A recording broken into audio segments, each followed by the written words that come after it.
Welcome, wanderers.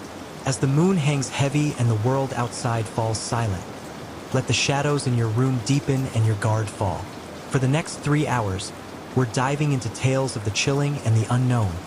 Stories specifically crafted to lull you into an uneasy rest. So dim the lights, pull up your blankets, and prepare to drift into a slumber haunted by whispers from the dark. Comment down below where you're listening from and drop a like in the name of fear. The old Blackwood Foundry, a hulking skeletal structure of rusted steel and crumbling brick, wasn't just abandoned. It felt like a monument to forgotten toil, a tomb of shattered dreams. Its cavernous interior echoed with the ghosts of industry, and a perpetual gloom clung to its very girders, even under the harsh glare of the midday sun. For Foreman Frank and his crew Gruff, seasoned men like Big Mike, the gentle giant, cynical Dave, always with a cigarette dangling, and young, eager Chris, fresh out of trade school, it was just another demolition job. A lucrative contract to tear down the past and make way for a gleaming new tech park. But from the moment their heavy machinery rumbled onto the site, a subtle wrongness permeated the air. The usual grit and grime of a demolition site were present, certainly coating everything in a fine layer of concrete dust. Yet, beneath it all, there was a pervasive, unnatural cold. It wasn't the chill of the autumn morning, but a damp, clinging cold that seeped into their bones, no matter how thick their work jackets. It was a pervasive sense of profound emptiness, a vacuum that seemed to suck the very air from their lungs. The air hung thick with the scent of stale metal, decaying concrete, and something else. Something subtly metallic, like old pennies or dried blood, mingled with a cloying sweetness, like lilies left too long on a grave in a forgotten corner. Their first few days were a blur of deafening jackhammers and grinding excavators, punctuated by the sharp crack of collapsing walls.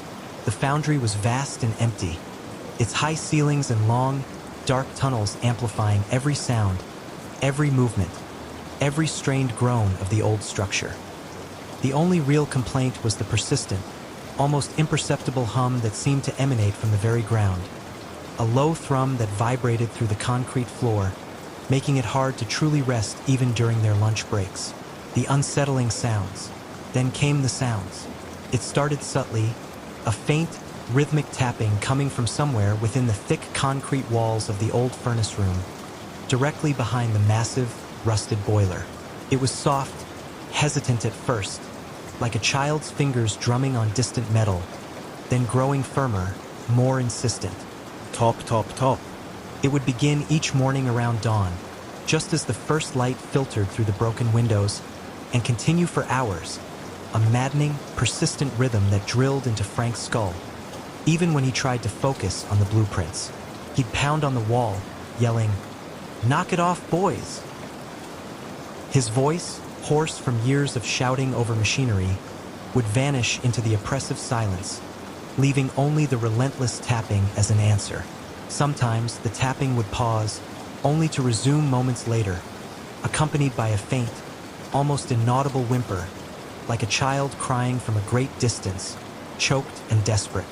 Frank would press his ear against the cold, damp concrete, straining to hear, but the moment he focused, the whimper would invariably fade, leaving him in the oppressive, damp silence, his heart a frantic drum against his ribs.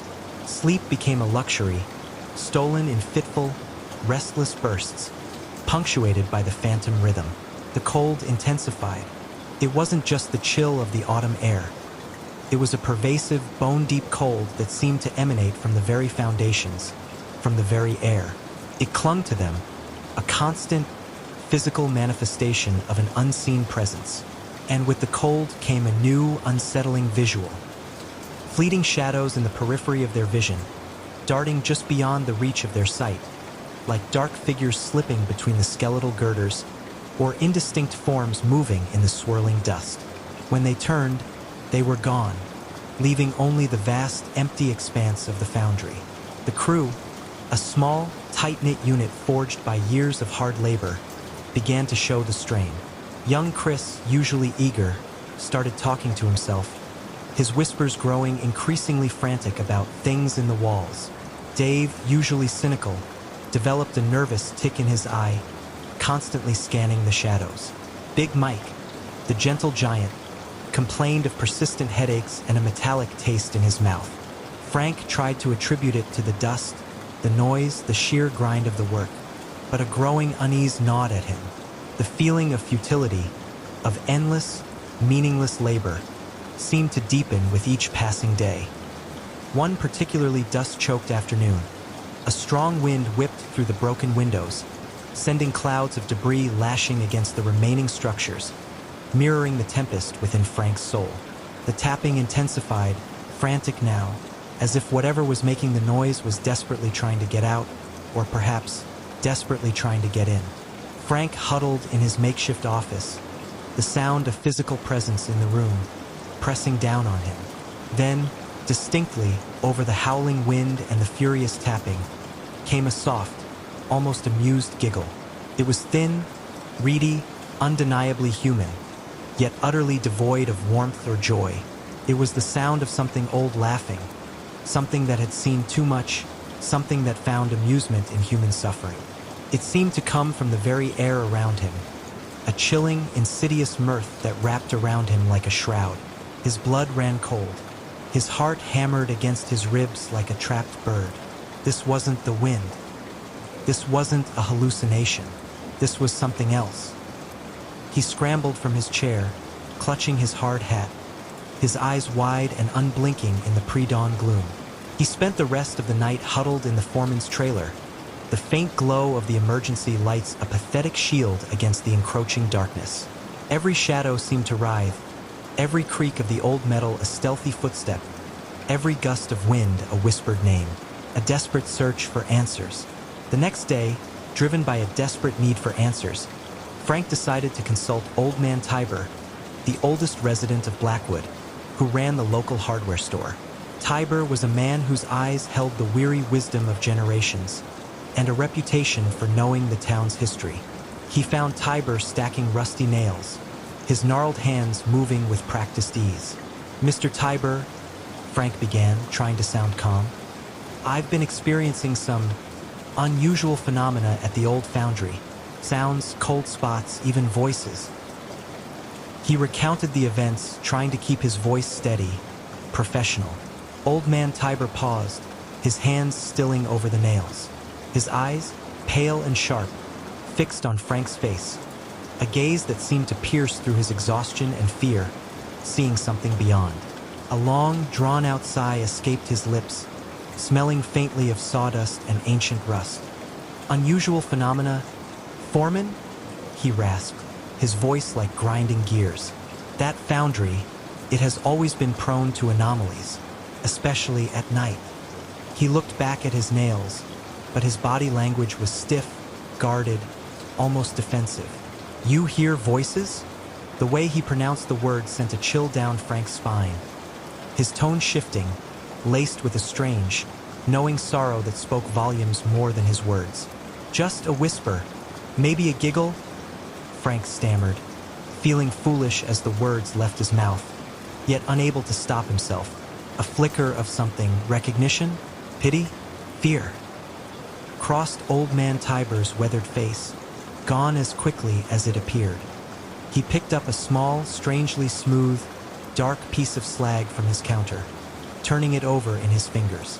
"Don't pay it mind, son," he finally said, his voice dismissive, but his eyes held a strange, distant glint, as if looking at something far beyond the present moment, a vista of unseen horrors.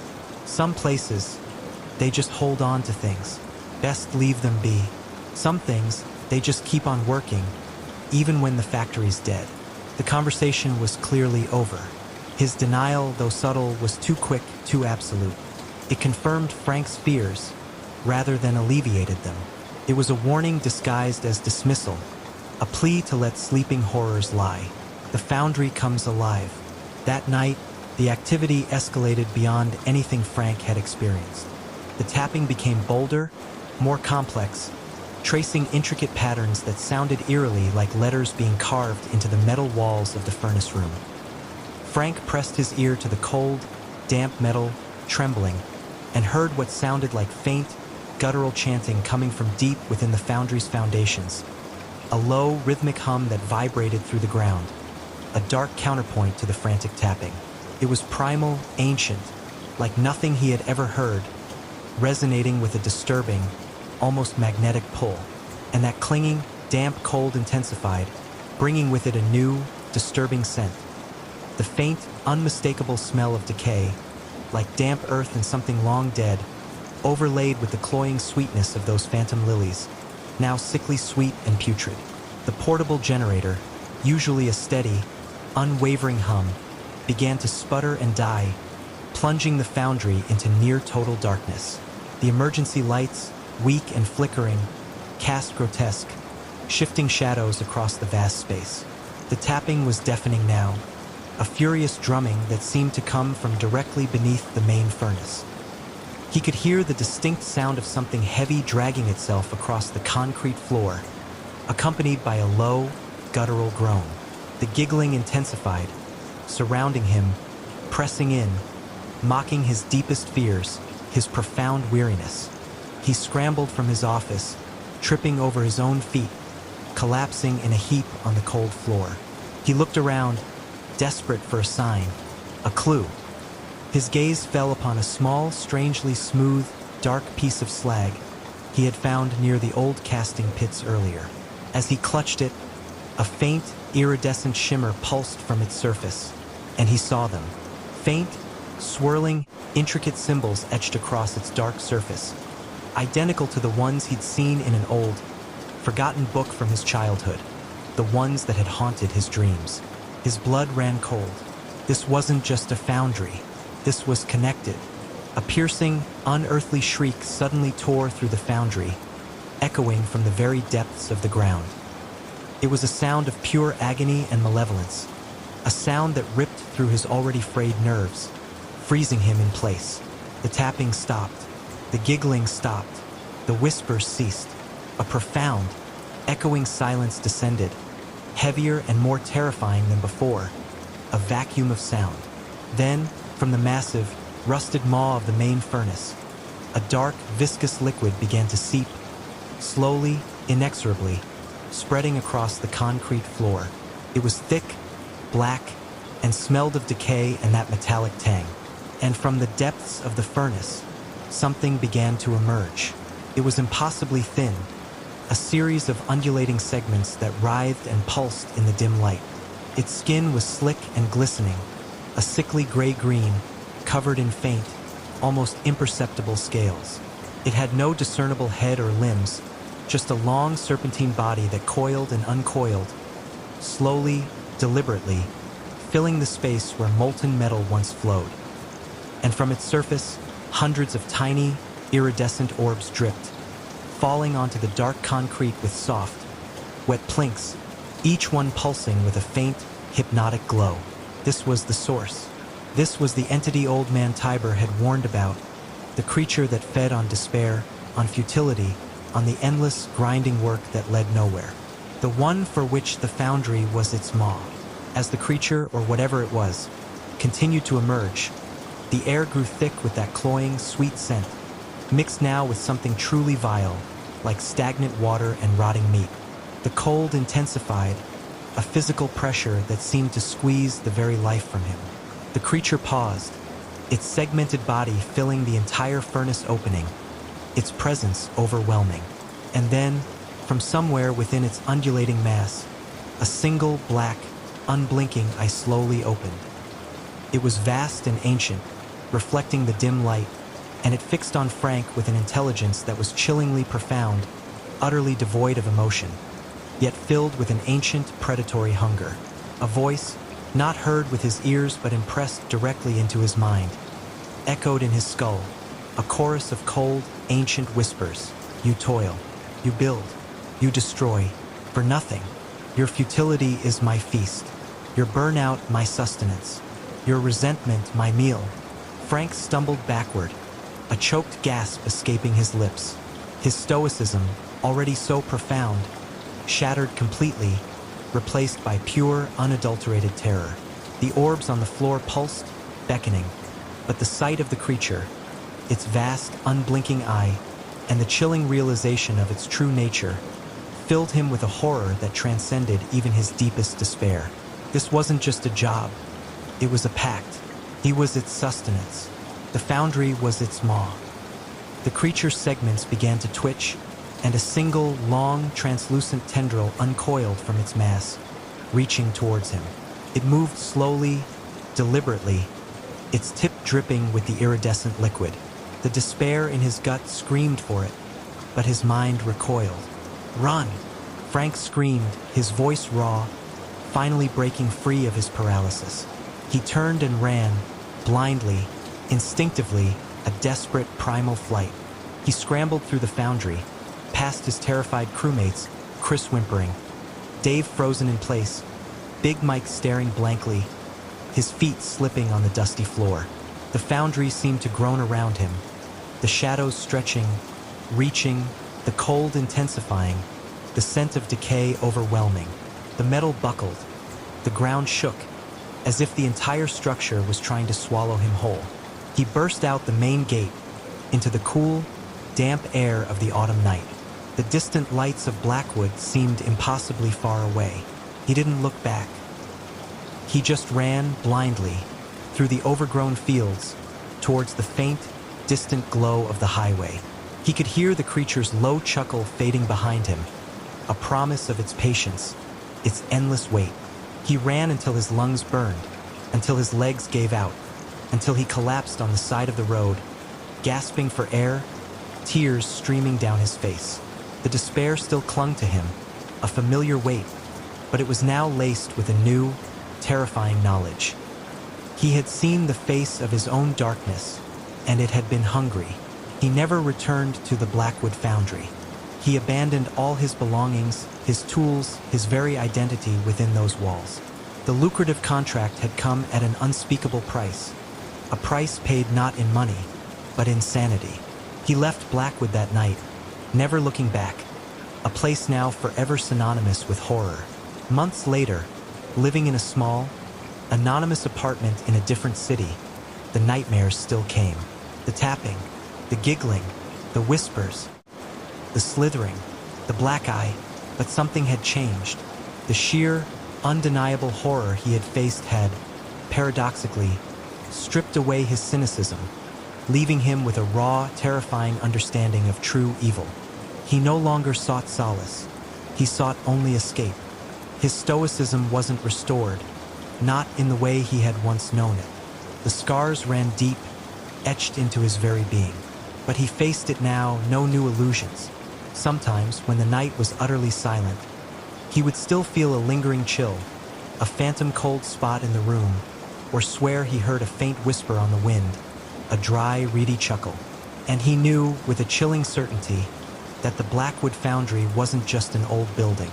It was a living, breathing entity, a monstrous maw waiting to consume the unsuspecting, its roots buried deep in something far older and far more terrifying than dust and forgotten labor. And he was just one more offering in its long, hungry history, forever marked by the night he escaped its insidious embrace. He was a survivor, but he was also a testament to the insatiable hunger that lurked in the shadows, a hunger that had almost consumed him whole. He had escaped, yes, but he carried a piece of the foundry, and its despair, within him, a constant, chilling reminder of the darkness that had almost claimed him. And he wondered about Chris, Dave, and Big Mike.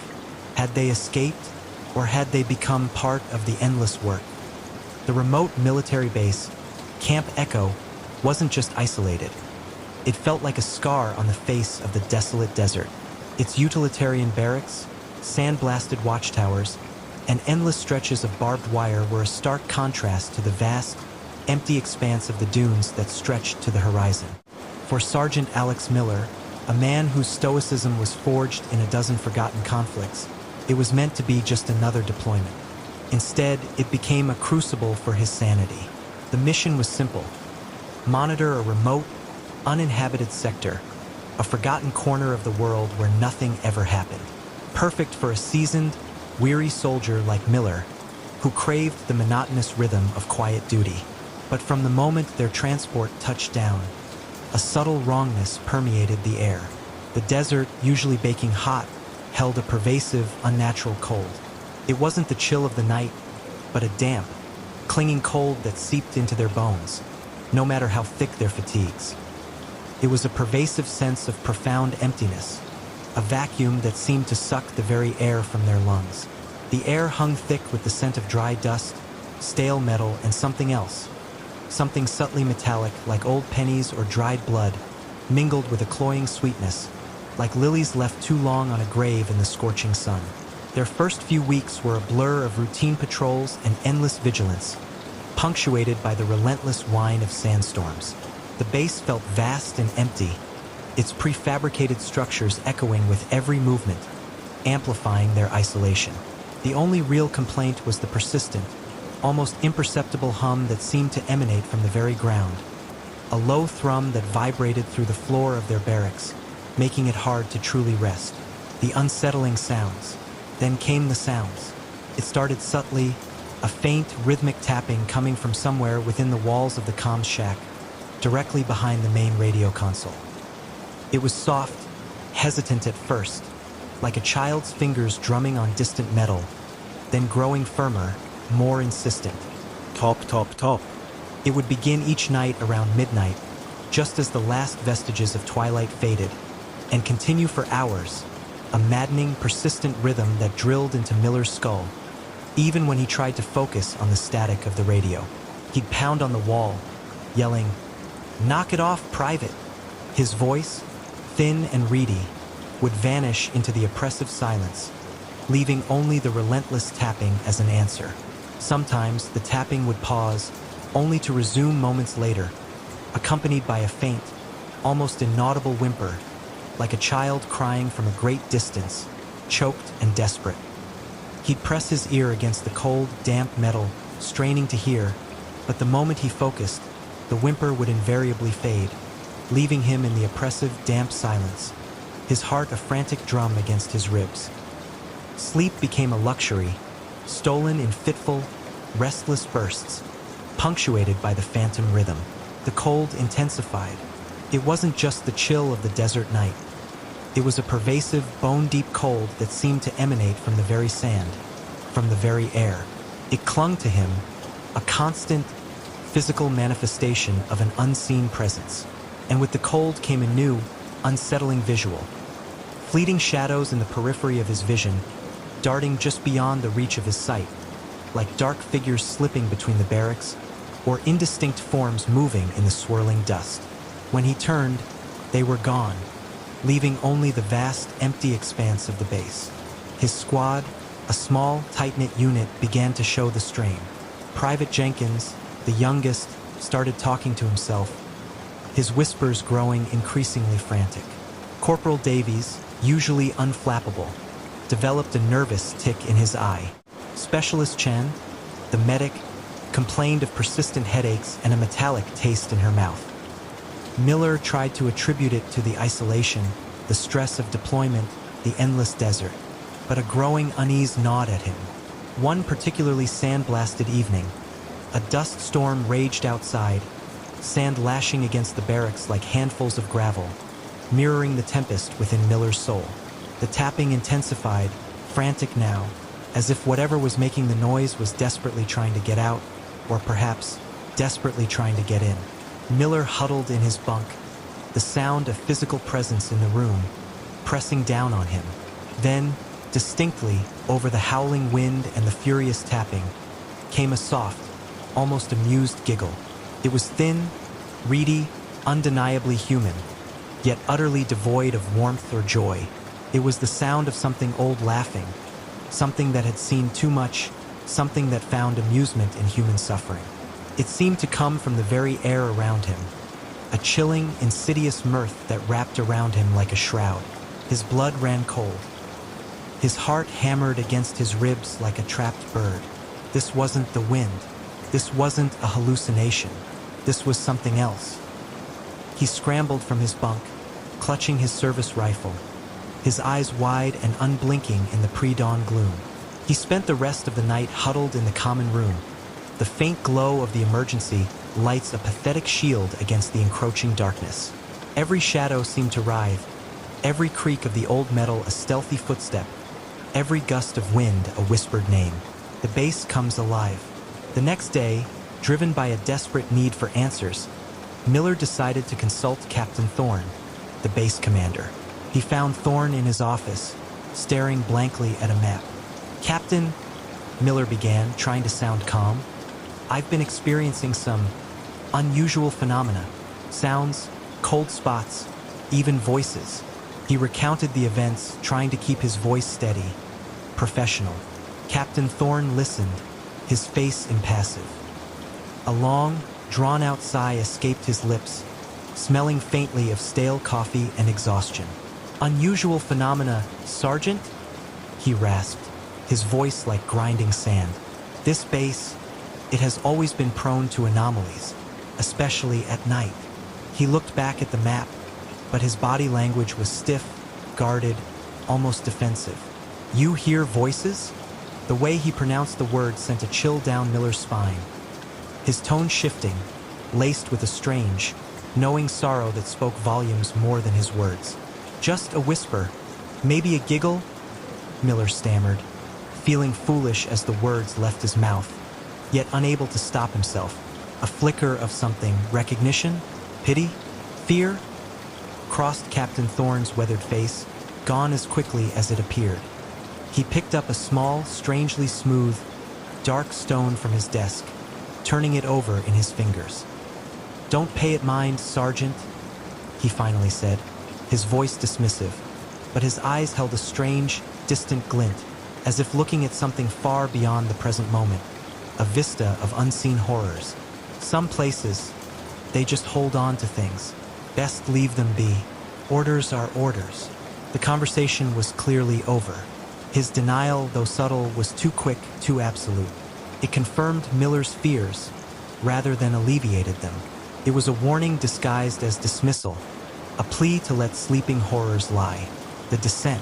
That night, the activity escalated beyond anything Miller had experienced. The tapping became bolder, more complex, tracing intricate patterns that sounded eerily like letters being carved into the metal walls of the barracks. Miller pressed his ear to the cold, damp metal, trembling, and heard what sounded like faint, guttural chanting coming from deep within the base's foundations. A low, rhythmic hum that vibrated through the ground, a dark counterpoint to the frantic tapping. It was primal, ancient, like nothing he had ever heard, resonating with a disturbing, almost magnetic pull. And that clinging, damp cold intensified, bringing with it a new, disturbing scent. The faint, unmistakable smell of decay, like damp earth and something long dead, overlaid with the cloying sweetness of those phantom lilies, now sickly sweet and putrid.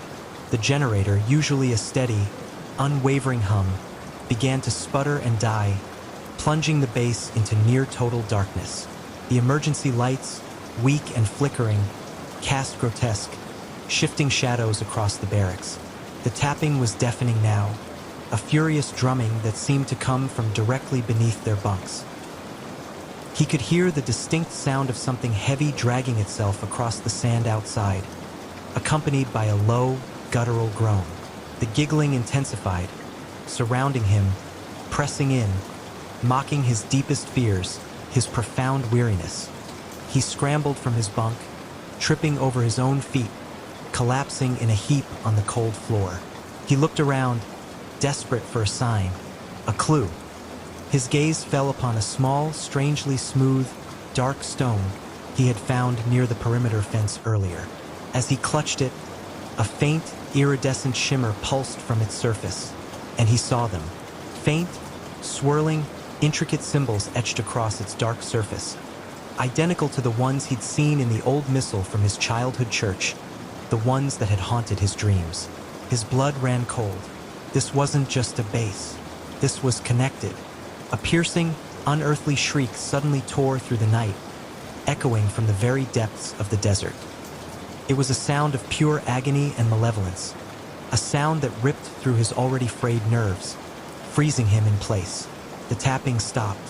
The giggling stopped. The whispers ceased. A profound, echoing silence descended, heavier and more terrifying than before, a vacuum of sound. Then, From the main gate, where the barbed wire met the sand, a dark, viscous liquid began to seep, slowly, inexorably, spreading across the ground. It was thick, black, and smelled of decay and that metallic tang. And from the depths of the desert, something began to emerge. It was impossibly thin, a series of undulating segments that writhed and pulsed in the dim light.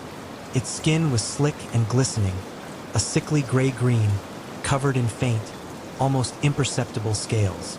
It had no discernible head or limbs, just a long serpentine body that coiled and uncoiled, slowly, deliberately, filling the space where the main road entered the base. And from its surface, hundreds of tiny, iridescent orbs dripped, falling onto the dark sand with soft, wet plinks, each one pulsing with a faint, hypnotic glow. This was the source. This was the entity Old Man Silas had warned about, the creature that fed on despair, the one for which the base was its maw. As the creature, or whatever it was, continued to emerge, the air grew thick with that cloying, sweet scent, mixed now with something truly vile, like stagnant water and rotting meat. The cold intensified, a physical pressure that seemed to squeeze the very life from him. The creature paused, its segmented body filling the entire gate entrance, its presence overwhelming. And then, from somewhere within its undulating mass, a single black, unblinking eye slowly opened. It was vast and ancient, reflecting the dim light, and it fixed on Miller with an intelligence that was chillingly profound, utterly devoid of emotion, yet filled with an ancient, predatory hunger. A voice, not heard with his ears but impressed directly into his mind, echoed in his skull, a chorus of cold, ancient whispers. You crave, I provide. You consume, I grow. Your sorrow is my feast. Your despair, my sustenance. Your fear, my meal. Miller stumbled backward, a choked gasp escaping his lips. His stoicism, already so profound, shattered completely, replaced by pure, unadulterated terror. The orbs on the sand pulsed, beckoning, but the sight of the creature, its vast, unblinking eye, and the chilling realization of its true nature, filled him with a horror that transcended even his deepest despair. This wasn't just a mission, it was a pact. He was its sustenance. The base was its maw. The creature's segments began to twitch, and a single, long, translucent tendril uncoiled from its mass, reaching towards him. It moved slowly, deliberately, its tip dripping with the iridescent liquid. The despair in his gut screamed for it, but his mind recoiled. Fall back! Miller screamed, his voice raw, finally breaking free of his paralysis. He turned and ran, blindly, instinctively, a desperate primal flight. He scrambled through the barracks, past his terrified squad mates, his feet slipping on the dusty floor. The base seemed to groan around him, the shadows stretching, reaching, the cold intensifying, the scent of decay overwhelming. The metal buckled, the ground shook, as if the entire structure was trying to swallow him whole. He burst out the back door, into the dense, dark desert behind the barracks. The dunes, usually a desolate comfort, now seemed to twist into menacing shapes, their crests like skeletal arms reaching for him. The creature's slithering was closer now, the scraping of its scales against the sand growing louder, a relentless pursuit. He could feel its presence behind him, the oppressive weight of its ancient hunger. He ran until his lungs burned, until his legs gave out, until he collapsed on the side of a rocky outcrop, gasping for air, tears streaming down his face. The despair still clung to him, a familiar weight, but it was now laced with a new, terrifying knowledge. He had seen the face of his own darkness, and it had been hungry. He never returned to Camp Echo. He abandoned all his belongings, his gear, his very identity within those walls. The remote deployment had come at an unspeakable price, a price paid not in money, but in sanity. He left the desert that night, never looking back, a place now forever synonymous with horror. Months later, living in a small, anonymous apartment in a different city, the nightmares still came. The tapping, the giggling, the whispers, the slithering, the black eye, but something had changed. The sheer, undeniable horror he had faced had, paradoxically, stripped away his cynicism, leaving him with a raw, terrifying understanding of true evil. He no longer sought solace. He sought only escape. His stoicism wasn't restored, not in the way he had once known it. The scars ran deep, etched into his very being. But he faced it now, no new illusions. Sometimes, when the night was utterly silent, he would still feel a lingering chill, a phantom cold spot in the room, or swear he heard a faint whisper on the wind, a dry, reedy chuckle. And he knew, with a chilling certainty, that Camp Echo wasn't just a military base. It was a living, breathing entity, a monstrous maw waiting to consume the unsuspecting. Its roots buried deep in something far older and far more terrifying than dust and forgotten battles. And he was just one more offering in its long, hungry history, forever marked by the night he escaped its insidious embrace. He was a survivor, but he was also a testament to the insatiable hunger that lurked in the shadows, a hunger that had almost consumed him whole. He had escaped, yes, but he carried a piece of the base, and its despair, within him, a constant, chilling reminder of the darkness that had almost claimed him. The needle was a familiar friend, a silver serpent whispering promises of oblivion. Liam traced its cold length with a trembling finger, his reflection in the spoon a gaunt, hollow-eyed stranger. The apartment was a tomb, its air thick with stale smoke and the stench of his own neglect. Dust motes danced in the sliver of light that pierced the grimy window, each one a tiny, mocking specter. The only sound was the ragged wheeze of his own breath, a constant reminder of the life he was slowly suffocating. He'd started with pills, a gentle descent into the numb embrace of forgetfulness after his sister, Sarah, died. The grief had been a physical weight, crushing him, pushing him towards any escape. Then came the harder stuff, chasing a deeper silence, a void that promised to swallow the gnawing guilt and the phantom echoes of her laughter. He remembered Sarah, vibrant and full of life, her eyes sparkling with mischief.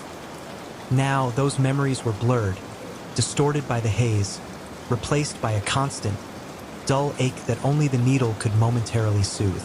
But the void was fighting back, pushing at the edges of his sanity, demanding more than just his peace. It began subtly, a flicker in his peripheral vision, a shadow that wasn't there, gone the moment he turned his head. The creak of floorboards when he was alone, a rhythmic groan that seemed to follow him from room to room, the faint, sweet scent of lilies, Sarah's favorite flower, that would suddenly permeate the stale air, so real he could almost taste the pollen, only to vanish as quickly as it appeared, leaving behind the lingering stench of his squalor. He dismissed it as withdrawal, the cruel tricks his mind played when starved of its chemical comfort, the desperate cries of a body in revolt. But then the whispers started, soft, insistent, just beyond the threshold of audibility. They were like static on an old radio, just a hair's breadth from forming coherent words.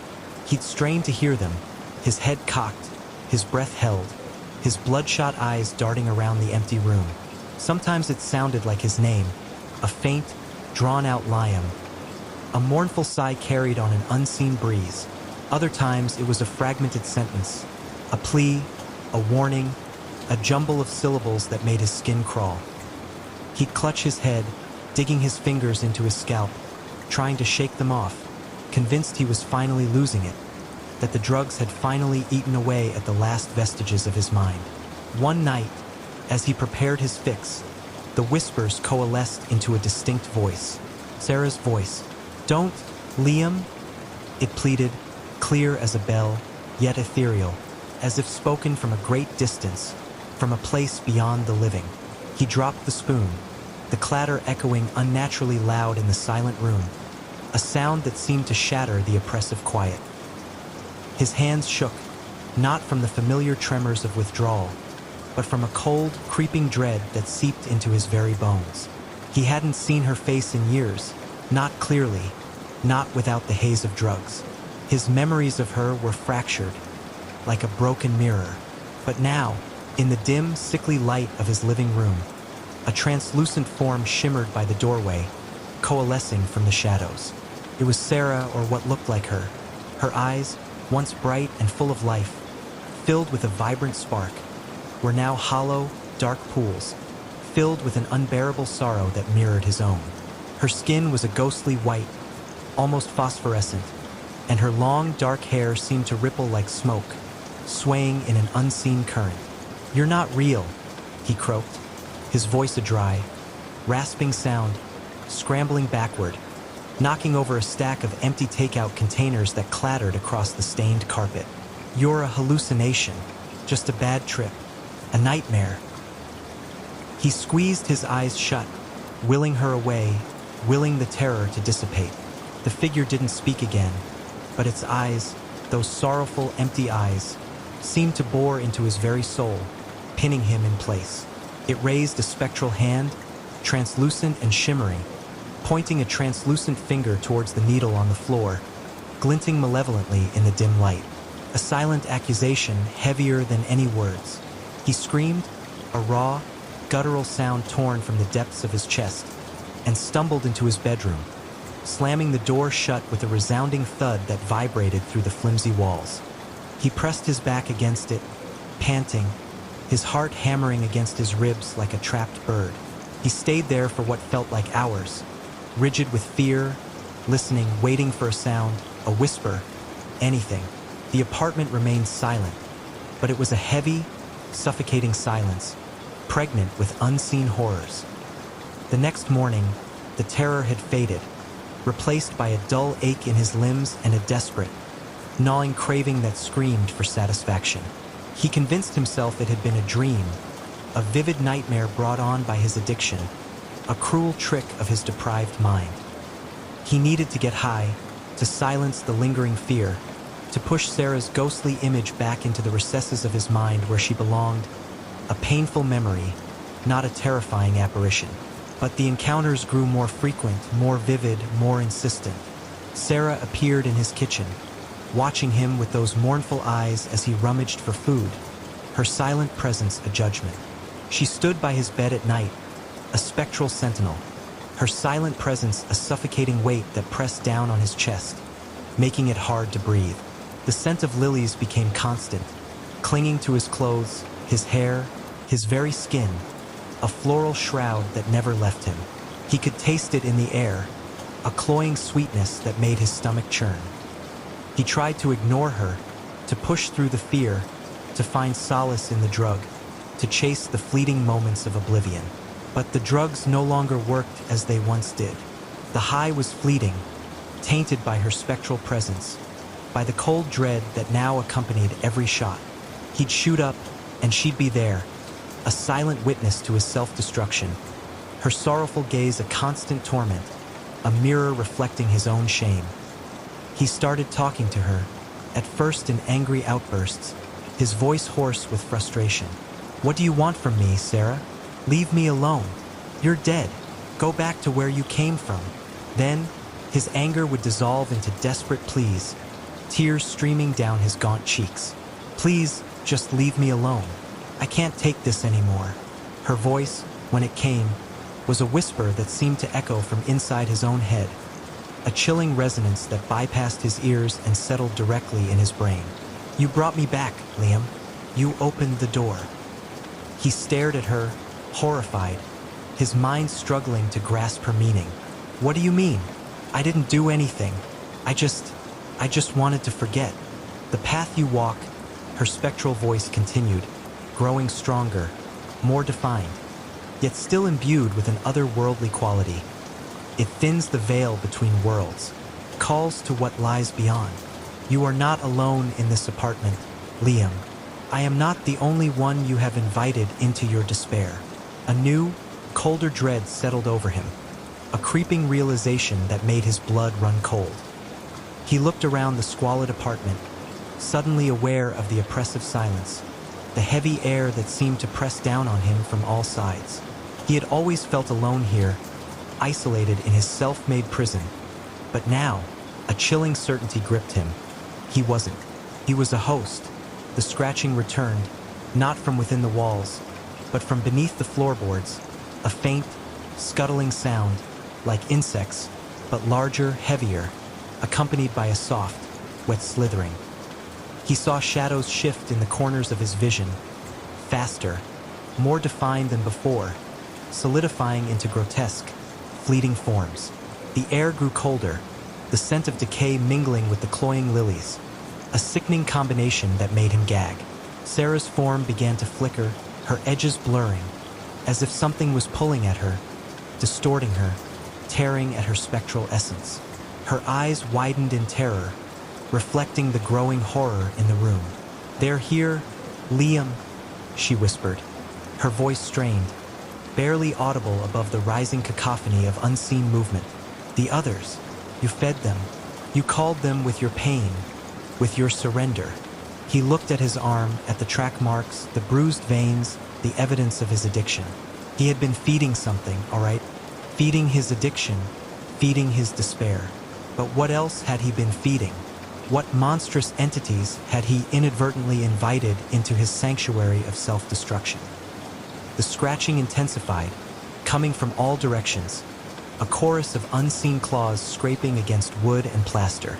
The shadows in the corners began to stretch, to elongate, forming indistinct, monstrous shapes that pulsed with a malevolent energy.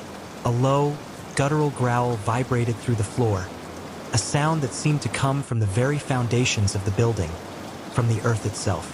Liam stumbled back, his eyes darting wildly, his breath catching in his throat.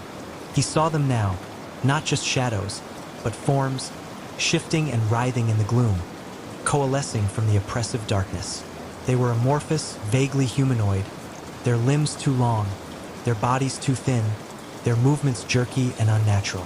Their eyes, when they caught the dim light, glowed with a malevolent, hungry red, like embers in a dying fire, fixed on him with an insatiable desire. "What are they?" he whimpered, clutching his head, his fingers digging into his scalp, trying to make the nightmare stop. Sarah's voice was barely a whisper now, fading, distorted, as if she were being pulled away by an unseen force. "They are the hunger, Liam, the things that feed on despair, on weakness, on the broken. You opened the door with your pain, with your escape, and they poured through. They want to consume you, just as you consumed yourself." One of the creatures detached itself from the wall, slithering towards him with unnatural speed. It moved with an unnatural fluidity, its form rippling like smoke, its limbs extending and retracting with sickening clicks. He could feel its cold, predatory gaze, a hunger that went beyond physical sustenance, a desire to devour his very soul, his last shred of hope.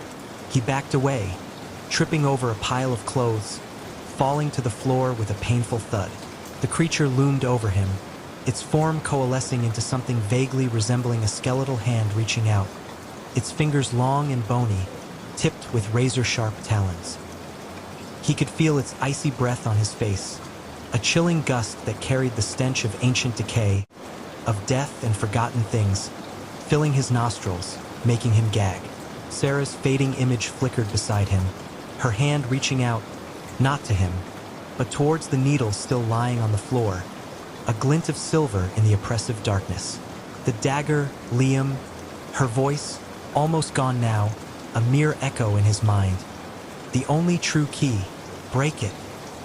He looked at the needle, then at the monstrous hand reaching for him, its shadow falling over his face.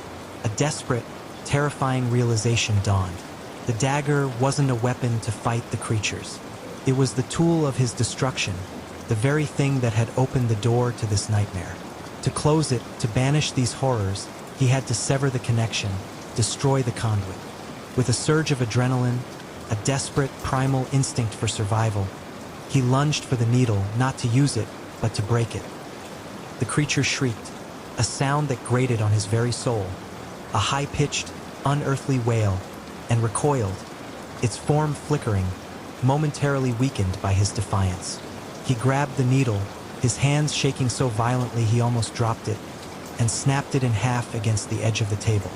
The plastic cracked with a sharp report, a sound of finality, and the metal bent, rendering it useless, a broken symbol of his shattered past. The moment the needle broke, a wave of pure agony washed over him.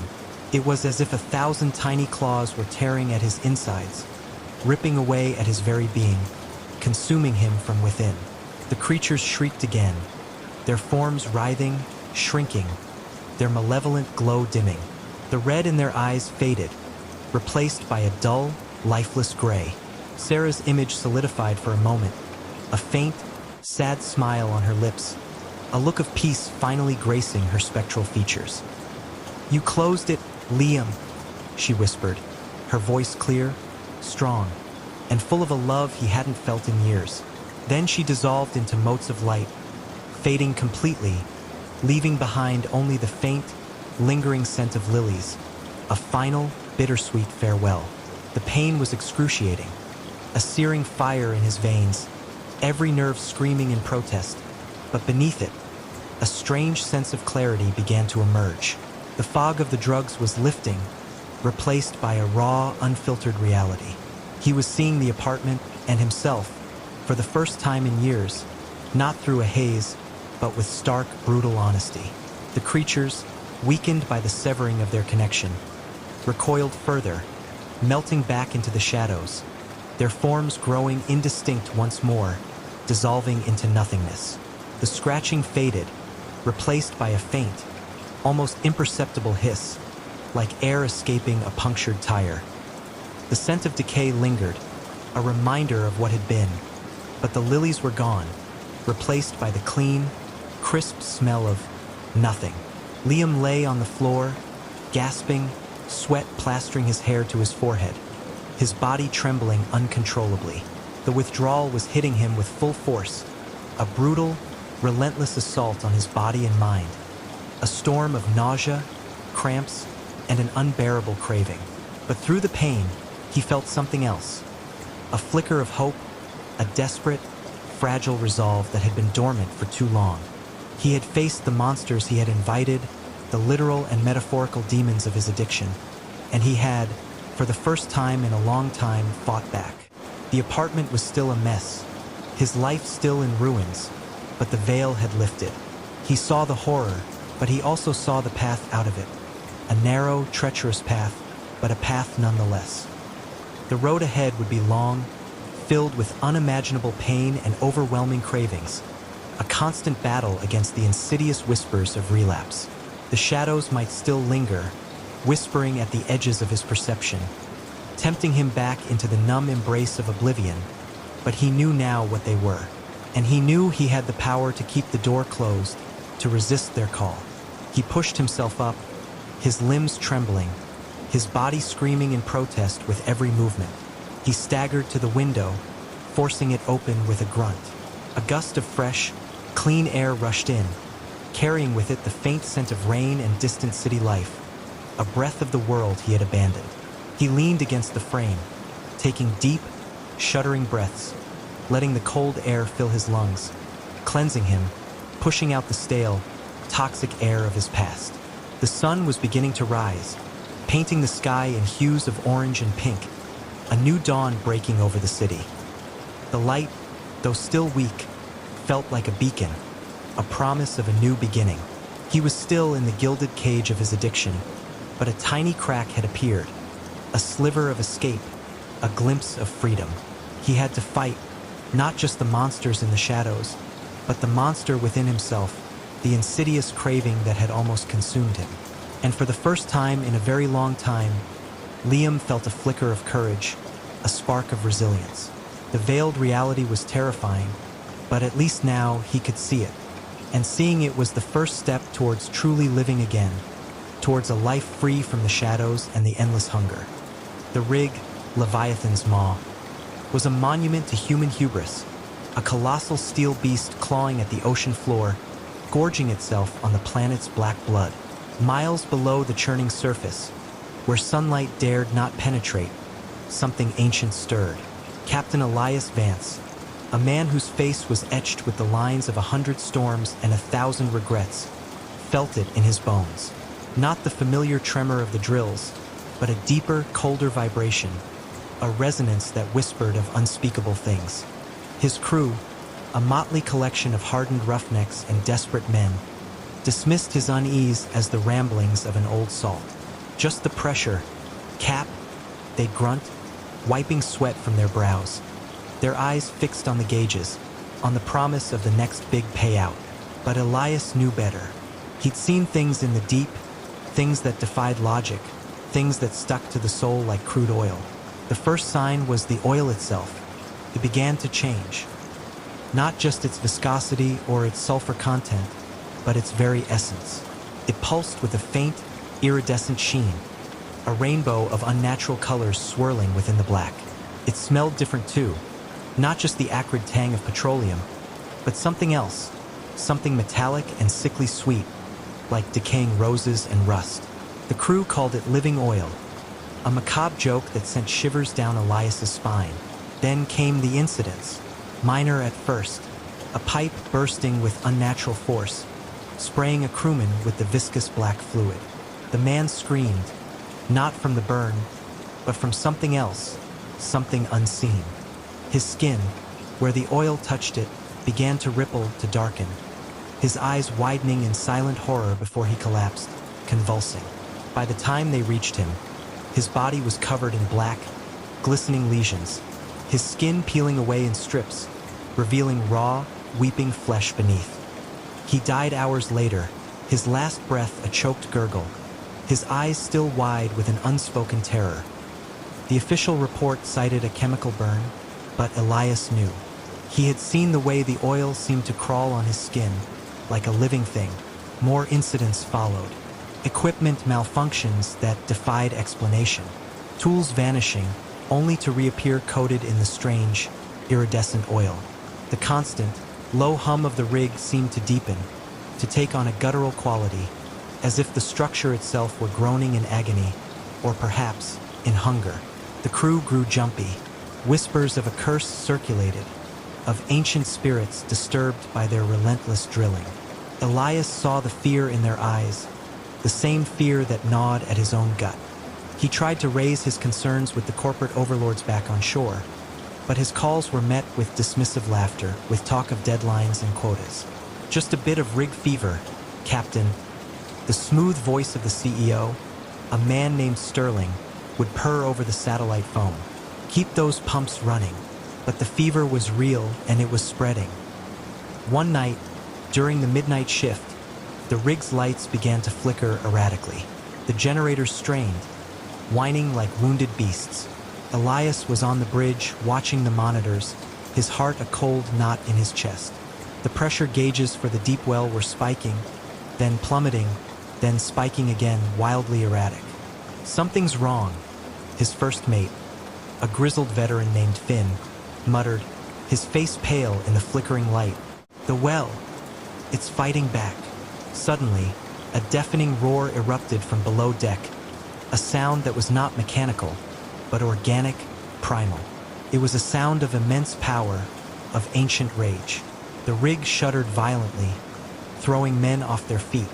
Alarms blared, a cacophony of red lights flashing across the control panels. Breach! Someone screamed over the comms. Deck 5. It's everywhere. Elias and Finn rushed to the observation deck, overlooking the main drilling floor. What they saw turned their blood to ice. The living oil was no longer confined to the pipes. It was erupting from every crack, every seam, every burst conduit, a black, pulsating tide. But it wasn't just oil. From the viscous depths, forms began to emerge. Not human, not animal, but something in between. Amorphous, shifting masses of black, glistening fluid, constantly reforming, extruding limbs and pseudopods. They moved with a horrifying fluidity, slithering, oozing, their surfaces rippling with the iridescent sheen. And within their depths, Elias could discern faint, glowing red eyes, hundreds of them, like embers in a sea of night. Oil demons, Finn whispered, his voice hoarse with terror. God help us, they're real. The creatures were drawn to the crew, to the warmth and life. They moved with a terrifying speed, engulfing men, absorbing them into their viscous forms. Elias watched in horror as a crewman, caught by one of the entities, screamed, his body dissolving into the black mire, his form briefly visible as a distorted, struggling silhouette within the pulsing mass before he vanished completely.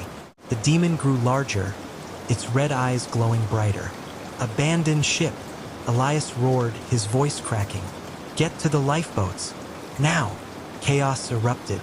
Men scrambled, pushing, shoving, their faces contorted with primal fear. The demons, however, were relentless. They flowed like liquid shadows, seeping through cracks, reforming from puddles, their numbers seemingly endless. Their touch was corrosive, dissolving flesh, bone, and steel with horrifying ease. Elias and Finn fought their way through the pandemonium, dodging tendrils of black goo, their boots squelching on the oil-slicked deck. They saw men consumed, their screams abruptly silenced as they were swallowed by the living darkness. The air was thick with the metallic, sweet stench, now mixed with the acrid smell of burning flesh and ozone. They reached a lifeboat, only to find it swarming with the creatures. One of them, larger than the rest, had formed into a vaguely humanoid shape, its head a swirling vortex of black, its red eyes fixed on them with an unnerving intelligence. It extended a long, viscous arm, its pseudopod-like fingers reaching for Finn. "Go, Captain!" Finn yelled, shoving Elias towards another, less infested lifeboat. "I'll hold them off." Elias hesitated, but the look in Finn's eyes, a grim acceptance of his fate, spurred him on. He watched as Finn, a wrench in hand, lunged at the creature, only to be enveloped by its black embrace. His last sound was a strangled cry, his body instantly consumed. Elias scrambled into the last remaining lifeboat, his hands slick with oil and sweat. He cut the tether, the small vessel dropping precariously into the churning, oil-slicked ocean. He looked back at the Leviathan's maw, now a nightmare of black, pulsating forms, its lights dying, its structure groaning as the demons consumed it from within. He could hear the distant screams of his remaining crew, abruptly cut short. The lifeboat hit the water with a splash, bouncing violently on the oil-choked waves. Elias started the engine, the small propeller churning through the thick, black mire. He didn't look back, his eyes fixed on the horizon, on the faint promise of dawn. But the horror wasn't over. The oil, the living oil, was in the water. It swirled around the lifeboat, forming eddies, tendrils reaching out, brushing against the hull. He could see the faint, red glows beneath the surface, hundreds of them, following him. Days blurred into a terrifying odyssey. He drifted, rationing the meager supplies, his mind teetering on the brink of madness. The sun beat down, but the air remained heavy with the stench of the oil, a constant reminder of his ordeal. He saw things in the water, fleeting glimpses of distorted faces, of elongated limbs, swirling within the black. Were they hallucinations, or the remnants of his crew, trapped within the viscous depths? He tried to signal passing ships, but they either didn't see him, or actively avoided the vast, spreading oil slick that now covered miles of ocean. The Leviathan's maw had become a black stain on the sea, a monument to the unleashed horror. One evening, as the sun dipped below the horizon, painting the sky in fiery hues, the oil around his lifeboat began to coalesce. Larger forms, like those on the rig, began to rise from the depths. They were slower in the water, less agile, but their sheer size was terrifying. One of them, a colossal, undulating mass of black, rose directly in front of him, blotting out the stars. Its red eyes, like burning coals, fixed on him. It spoke then, not with a voice, but with a resonant hum that vibrated through the very hull of the lifeboat, through his bones, through his soul. It was a chorus of 1,000 voices, ancient and hungry, filled with unimaginable pain and boundless rage. "You awaken us," the collective voice boomed, a symphony of suffering.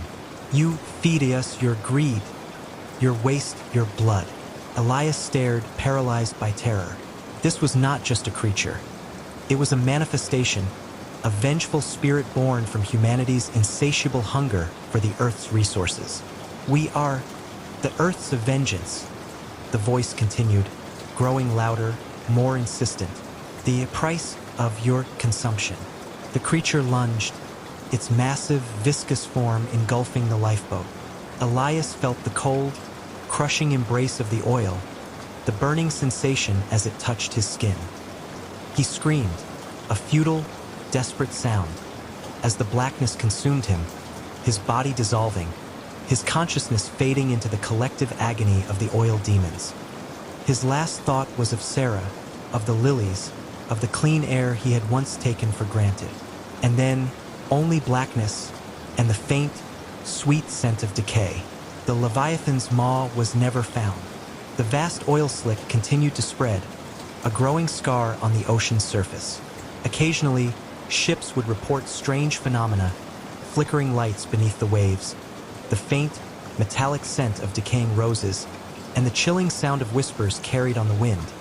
A chorus of 1,000 voices, ancient and hungry, echoing the price of humanity's insatiable greed. The black mire had claimed its due, and it was still hungry. The earth had begun to fight back, and its vengeance was a consuming, viscous darkness that spread with every drop of oil spilled, every resource plundered. The deep had awakened, and it was coming for them all.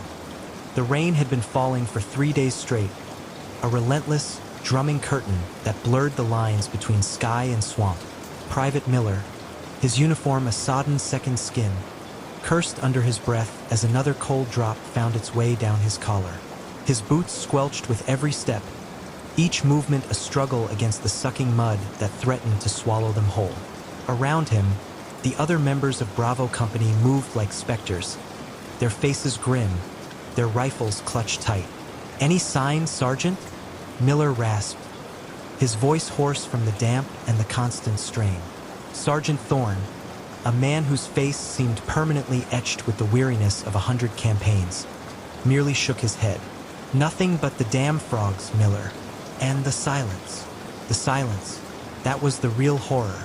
Not the silence of a battlefield after the guns had fallen quiet, but a deeper, more profound quiet. The swamp should have been alive with the chirps of insects, the rustle of unseen creatures, the distant cries of birds.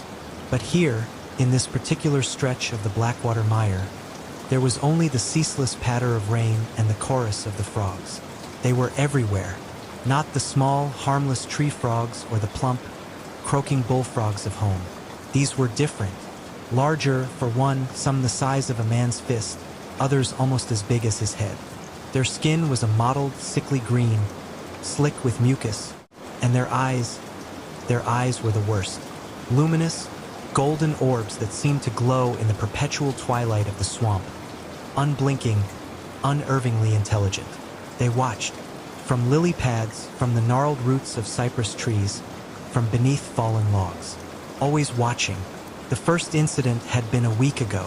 Private Jenkins, a nervous kid fresh out of basic, had gone to relieve himself behind a thicket of reeds. They'd heard his scream, a choked, gurgling sound that had sent a shiver down every man's spine. When they found him, he was sprawled face down in the shallow water, his eyes wide and staring, his mouth agape. And clinging to his face, a dozen of the large, green frogs, their bodies twitching, their long, sticky tongues flicking in and out of his open mouth. Thorne had shot them off, one by one, their bodies exploding in a spray of green ichor and bone. But the image of Jenkins's vacant stare, and the way the frogs had seemed to be feeding, had haunted their nightmares ever since. They'd tried to report it, but command had dismissed it as swamp fever, a hallucination brought on by the oppressive humidity and the psychological stress of the mission. "Keep moving, Bravo," the crackle on the radio had said. "Locate the objective." No deviations. The objective, a downed reconnaissance drone, deep within enemy territory. A simple retrieval mission, they'd been told. But the swamp had other plans. As they pushed deeper, the air grew thicker, heavy with the smell of decay and something else, something metallic and acrid. The frog chorus intensified, a throbbing, guttural hum that vibrated in their bones, a sound that felt less like an animal call and more like a ritualistic chant. Specialist Davies, a quiet, stoic man who rarely showed fear, suddenly stumbled. He let out a choked cry, clutching his leg. "Something bit me. God, it burns." Miller dropped to his knees, shining his tactical light on Davies's shin. A large, dark red whelp was rapidly swelling, and a single, particularly enormous frog, its skin almost black, was hopping away into the murky water. "It's just a bite, Davies," Thorne said, trying to sound reassuring, but his voice lacked conviction. "We'll get you patched up." But Davies was already convulsing, his eyes rolling back in his head. Foam frothed at his lips. His skin began to take on a greenish tint, his veins bulging like thick cords beneath the surface. His fingers clawed at the mud, his body writhing in an unnatural dance. He's changing," Miller whispered, horrified. It was true. Davies' skin was growing slicker, his features distorting. His eyes, once human, were widening, turning a sickly yellow. A low, wet croak escaped his throat. Not his own voice, but something alien. Thorne, his face pale, raised his rifle. "I'm sorry, son." The shot echoed through the swamp, a stark punctuation mark to the amphibian chorus. Davies went still, a grotesque parody of a man, half human, half frog. The frogs around them, however, did not scatter. Instead, their calls grew louder, more insistent, as if in triumph. They buried Davies quickly, shallowly, the mud refusing to yield. The rain continued, washing away the evidence, but not the terror. Days bled into nights. The drone remained elusive, their rations dwindled, and the frogs were always there. They no longer merely watched. They seemed to anticipate their movements, appearing suddenly on their path, blocking their way, their golden eyes fixed on them with an unnerving intensity.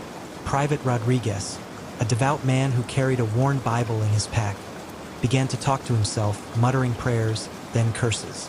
He swore the frogs were whispering to him, promising him release, promising him a new form. One morning, Miller awoke to find Rodriguez gone. His rifle lay discarded in the mud, and a trail of large, webbed footprints led away from their makeshift camp, deeper into the swamp. They followed, their hearts pounding. The footprints led them to a clearing, where the trees grew unnaturally twisted, their branches draped with thick, phosphorescent moss. In the center of the clearing was a pool of black, stagnant water, shimmering with an unholy light. And there, at the edge of the pool, was Rodriguez. But it wasn't Rodriguez. His body was bloated, his limbs elongated, his skin a mottled green.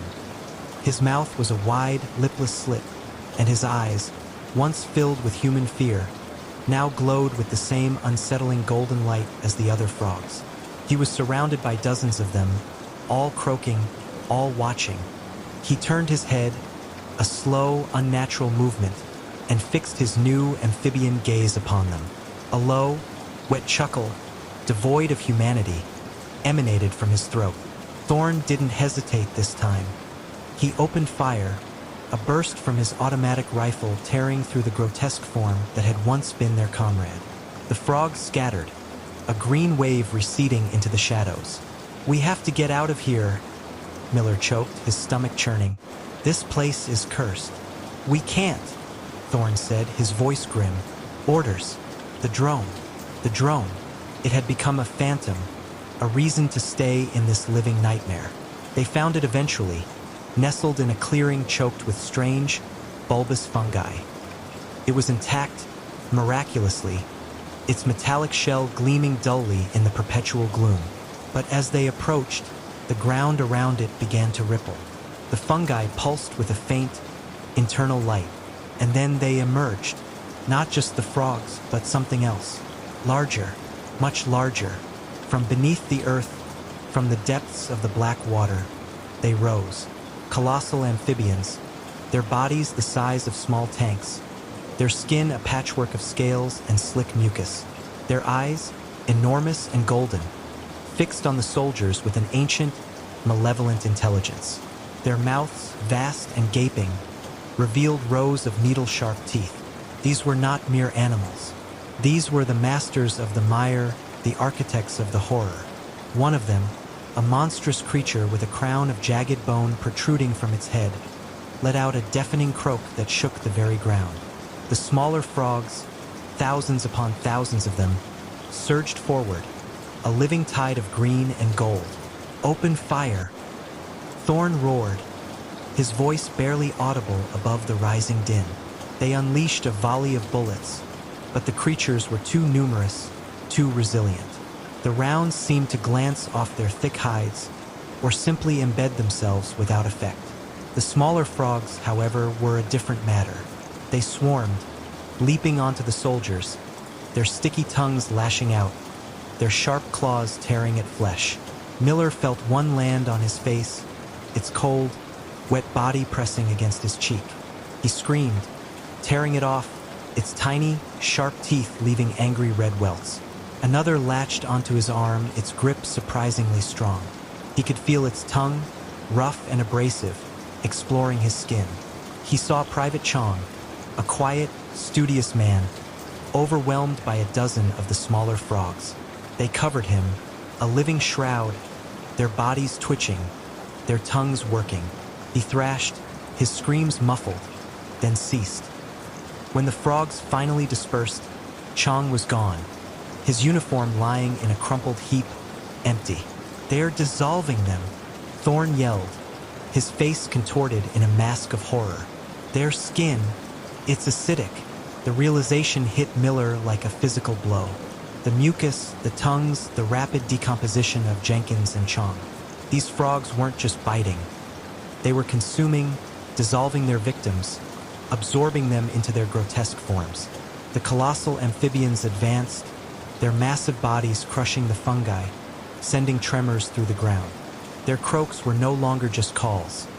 They were a symphony of hunger, a promise of oblivion. Thorn, his face grim, emptied his magazine into the largest of the creatures, but it merely blinked its golden eyes, unfazed. He turned to Miller, his expression one of grim resignation. "This is it, son. Make it count." Miller, his hands shaking, raised his rifle. He fired, but his shots were futile. The swamp was closing in, the green tide of frogs washing over them. He felt a sharp, burning sensation on his leg, then his arm. The acidic mucus was already at work, dissolving his uniform, stinging his skin. He saw Thorn, surrounded, fighting valiantly, but ultimately overwhelmed. The last thing Miller saw before the world dissolved into a blinding green haze was Thorn's face, contorted in a final, defiant scream, as the monstrous amphibians closed in, their vast mouths opening, ready to consume. The rain continued to fall, washing over the Blackwater mire, cleansing it of the last vestiges of humanity. The drone lay undisturbed, a silent monument to a mission that had gone horribly wrong. And the frogs, the masters of the swamp, resumed their ancient, guttural chorus, a lullaby of consumption, a song of the mire. The golden eyes watched, unblinking, waiting for the next intrusion, the next meal. The swamp had claimed its own, and it would continue to do so, forever.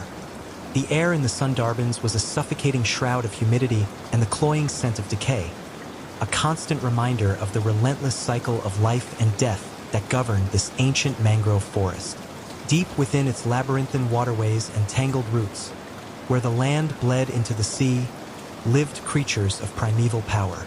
Among them, two apex predators held dominion, their territories overlapping, their very existence a testament to the jungle's brutal beauty. Ka, the python, was a creature of immense age and size, his scales the color of ancient moss and dark river mud, perfectly camouflaged amidst the gnarled roots and hanging vines. He moved with a silent, undulating grace, his body a coiled engine of destruction. His eyes, cold and unblinking, held the wisdom of centuries and a chilling patience that could outlast any prey. His hunger was a slow, burning ember, rarely sated, always lurking. Shere Khan, the royal Bengal tiger, was a force of nature, a magnificent beast whose stripes were like shadows cast by moonlight, his roar a thunderclap that echoed through the dense canopy.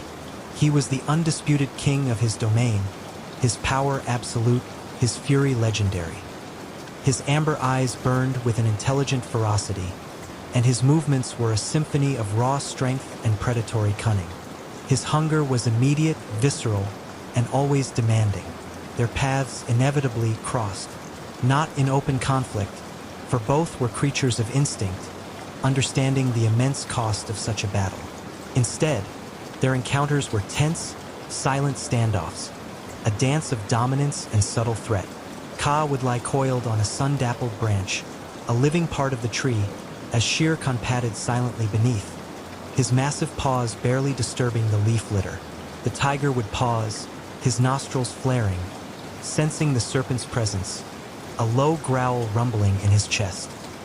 Ka would remain motionless, his unblinking gaze fixed on the predator below, a silent challenge in his stillness. Then, with a twitch of a tail or a slow, deliberate uncoiling, one would concede, moving away, leaving the other to their solitary reign. But the Sundarbans was changing.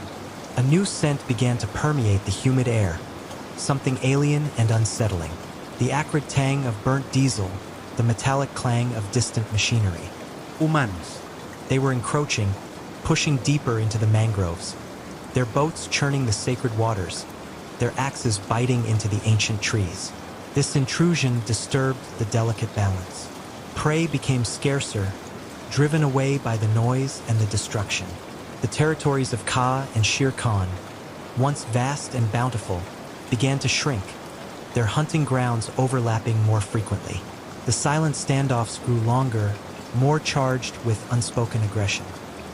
One sweltering afternoon, a small group of poachers, their faces grim and determined, ventured deeper than any had before.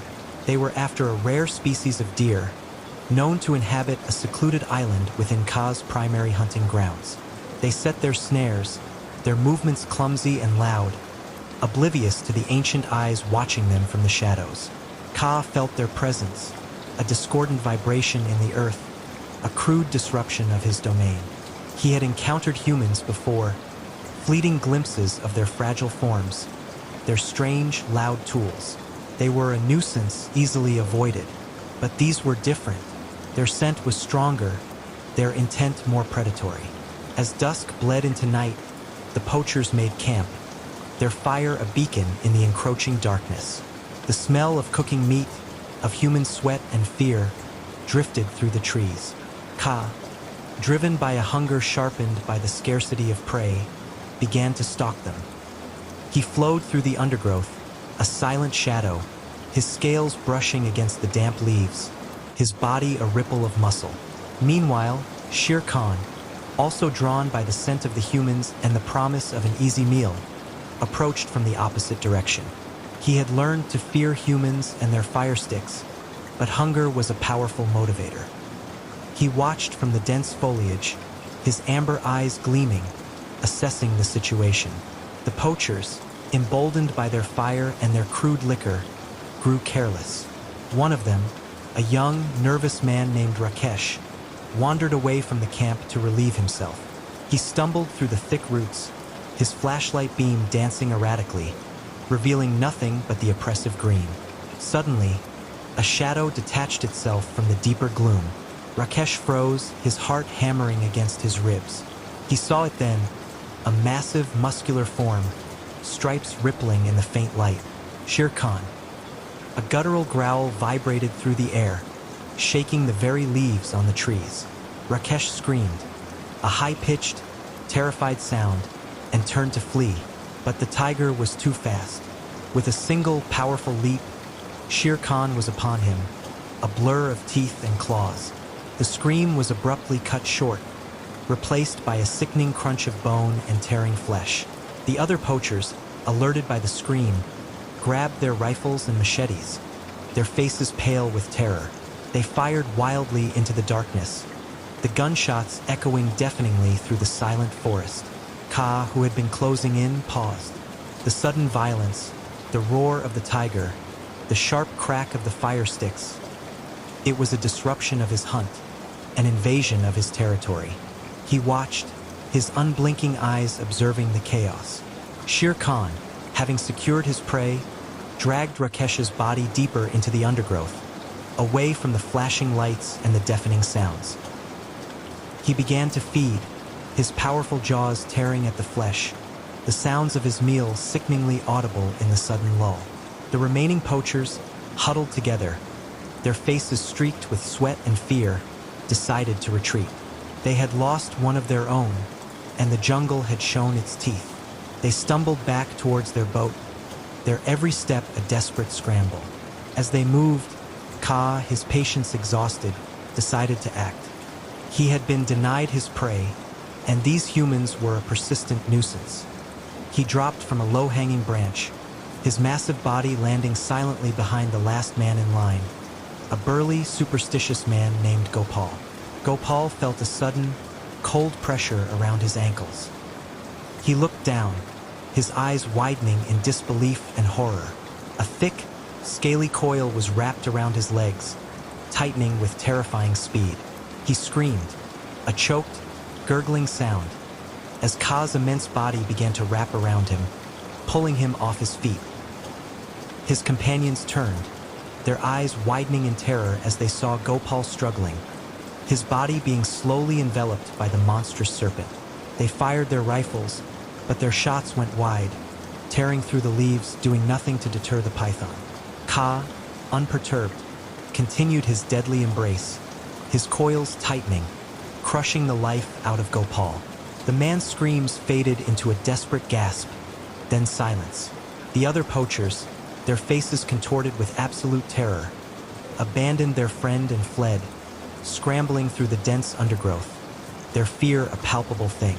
Ka, having secured his meal, slowly dragged Gopal's lifeless body into the deeper shadows, his scales glistening in the faint moonlight. He began the slow, arduous process of consumption, his jaws unhinging, his body stretching to accommodate the large meal.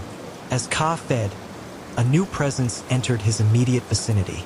Shere Khan, the tiger, having finished his own meal, had been drawn by the lingering scent of the humans and the subtle vibrations of Ka's feeding. He padded silently through the trees, his eyes fixed on the massive python. This was different from their usual encounters. There was no subtle dance of dominance now, only a raw, primal tension. Both were sated for the moment, but the intrusion of the humans had disrupted their world, pushing them into a closer, more volatile proximity. Shere Khan let out a low, challenging growl, a sound that vibrated through Ka's massive body. The python paused his meal, his head rising slowly, his unblinking eyes meeting the tiger's burning gaze. The air crackled with unspoken threat. Then, Shere Khan did something unexpected. He moved closer, not in aggression, but with a strange, almost curious intensity. He circled the feeding python, his tail twitching, his muscles coiled. He sniffed the air, taking in the scent of the human, the scent of the python, the scent of the disturbed jungle. Ka, for his part, remained still, his focus divided between his meal and the looming threat. He could sense the tiger's power, its immense strength, but he also sensed something else, a shared understanding, perhaps, of the true enemy. The tiger finally stopped, settling on his haunches a few yards away, his eyes still fixed on Ka. He let out a soft huff, a sound that was almost a sigh. It was a gesture of acknowledgement, of a truce, perhaps even a shared disdain for the two-legged creatures who dared to invade their domain. The jungle, for a moment, fell silent. The only sounds were the rustling of leaves, the distant calls of night birds, and the slow, rhythmic sounds of Ka's consumption. The poachers who escaped the Sundarbans never returned. They carried with them tales of unspeakable horrors, of a jungle that consumed men whole, of shadows that moved with terrifying speed, and of eyes that glowed red in the darkness. They spoke of a tiger whose roar shook the very earth, and a serpent whose coils could crush steel. Their stories, dismissed as the ravings of madmen, became whispered legends in the coastal villages, a warning against venturing too deep into the black mire. But deep within the Sundarbans, the ancient cycle continued. Ka and Shere Khan, the serpent and the tiger, continued their reign. The humans had brought disruption, had forced them into a new, uneasy understanding. The jungle had shown its teeth, reclaiming its own, and the two predators, in their own terrifying ways, were its instruments. They were the guardians of the deep, the silent, deadly response to humanity's relentless greed. And as long as the Black Mire held its secrets, and the earth bled its oil, the jungle would continue to whisper of the horrors that lurked within its embrace, waiting for the next trespasser. The silence of the Sundarbans was not empty. It was merely waiting. The old map, brittle and stained with what looked suspiciously like dried blood, lay spread across the worn wooden table in Liam's dimly lit apartment. Dust motes danced in the single shaft of moonlight piercing the grimy window. For pairs of eyes, wide with a mixture of excitement and trepidation, were fixed on a small, unmarked island, starkly labeled with a hand-drawn skull and crossbones. Isla Prohibita. "This is it, guys," Liam said, his voice a low, conspiratorial whisper. "The ultimate adventure. No one goes there. No one dares to go there." Beside him, Maya, ever the pragmatist, frowned. Her usually bright eyes, framed by a cascade of dark curls, held a flicker of doubt. "Liam, forbidden usually means forbidden for a reason. There are legends, right? About disappearances." "Legends are just stories, Maya," interjected Finn, the group's resident thrill-seeker, a grin plastered across his face. His fair hair was perpetually windswept, and his blue eyes sparkled with reckless abandon. "Think of the bragging rights. We'd be the first." Chloe, the quietest of the quartet, traced the jagged coastline of the island with a slender finger. Her usually serene expression was clouded with a faint unease. "My grandma used to tell stories about islands like this, places where the veil between worlds is thin, places that don't want to be found." They were childhood friends, their bond forged in shared secrets, scraped knees, and countless summer nights spent dreaming of impossible adventures. Liam, the charismatic leader, Maya, the grounded voice of reason, Finn, the impulsive daredevil, and Chloe, the sensitive observer. Now, in their late 20s, life had pulled them in different directions, but this annual reunion, a quest for something extraordinary, was their sacred tradition. This year, Liam, fueled by an obscure online forum and a few cryptic whispers from a retired sailor, had become fixated on Isla Prohibita. The island was a speck in the vast, unforgiving expanse of the Pacific, far from established shipping lanes.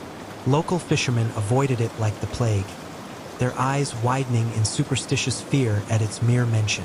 Government warnings, vague and ominous, simply stated it was an unstable geological zone and off-limits to all civilian traffic. For Liam, these warnings were an invitation. They chartered a small, unassuming fishing trawler, its grizzled captain, a man named Silas, clearly uncomfortable with their destination. He insisted on dropping them off a mile from the shore, refusing to go closer, his weathered face grim. "I'll be back in 3 days," he rasped, his eyes darting towards the island's dark, tree-covered silhouette. "If you ain't there, I ain't coming back. Some places are best left alone." They watched his boat disappear into the horizon, leaving them alone in the vast, unsettling silence of the ocean. The island loomed before them, a dark, brooding mass, its jagged cliffs rising sharply from the churning water. A strange, almost mournful hum seemed to emanate from its depths, carried on the salt-laced wind. "Well," Finn said, breaking the silence with forced cheerfulness, "here we are, paradise." They inflated their small dinghy and rowed towards the shore. As they neared, the air grew heavy, thick with the scent of damp earth, decaying vegetation, and something else, something metallic and faintly sweet, like forgotten blood. Sarah had encountered a similar smell in the Whispering Pines, but this was far more pervasive, more ancient. The beach was a narrow strip of black volcanic sand, littered with strange, bleached bones and gnarled driftwood. The trees, ancient and twisted, seemed to claw at the sky, their branches draped with thick, suffocating vines. No bird sang, no insects buzzed. An unnatural silence hung over the island, broken only by the rhythmic lapping of the waves against the shore and that persistent, low hum. "Okay, this is officially creepy," Maya muttered, pulling her jacket tighter. "Atmospheric," Liam corrected, pulling out a machete. "Let's find a place to set up camp." They pushed into the jungle, the oppressive humidity immediately clinging to them. The vegetation was impossibly dense, the light barely penetrating the thick canopy. Strange, exotic flowers bloomed in vibrant, unsettling colors, their petals almost too perfect, too symmetrical. The air grew heavier, the metallic scent more pronounced. They found a small clearing near a trickling stream, an almost perfectly circular patch of ground where the trees seemed to part. It felt unnervingly deliberate, as if the clearing had been made for them. As they set up their tents, Chloe felt a distinct cold spot, despite the oppressive heat. She glanced around, a prickle of unease crawling up her spine.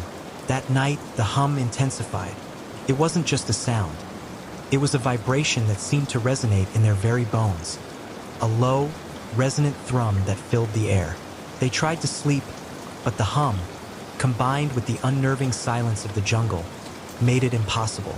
Then came the whispers, faint at first, carried on the humid night air, like distant voices speaking in an unknown tongue. They seemed to come from everywhere and nowhere, swirling around their tents. "Just the wind?" Liam muttered, pulling his sleeping bag tighter. But it wasn't the wind. The whispers grew louder, more distinct, coalescing into a mournful, guttural chant.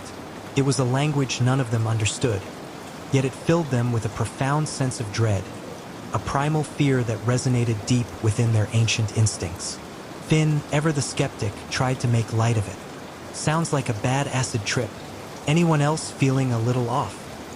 But Maya and Chloe were pale, their eyes wide. "It's not just in my head," Maya whispered. "I can feel it."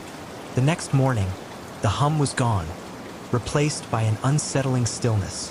They packed up camp, deciding to explore the island's interior, hoping to find some explanation for the strange phenomena.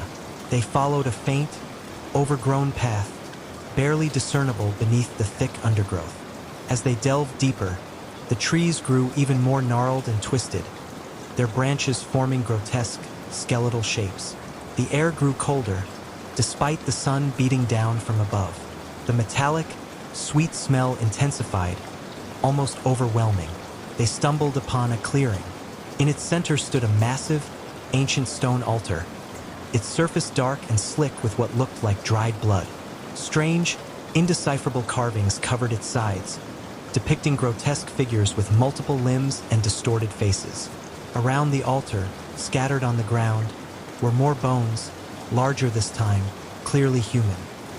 A collective gasp escaped them. "Oh my God," Chloe whispered, her hand flying to her mouth. "This is a sacrificial site."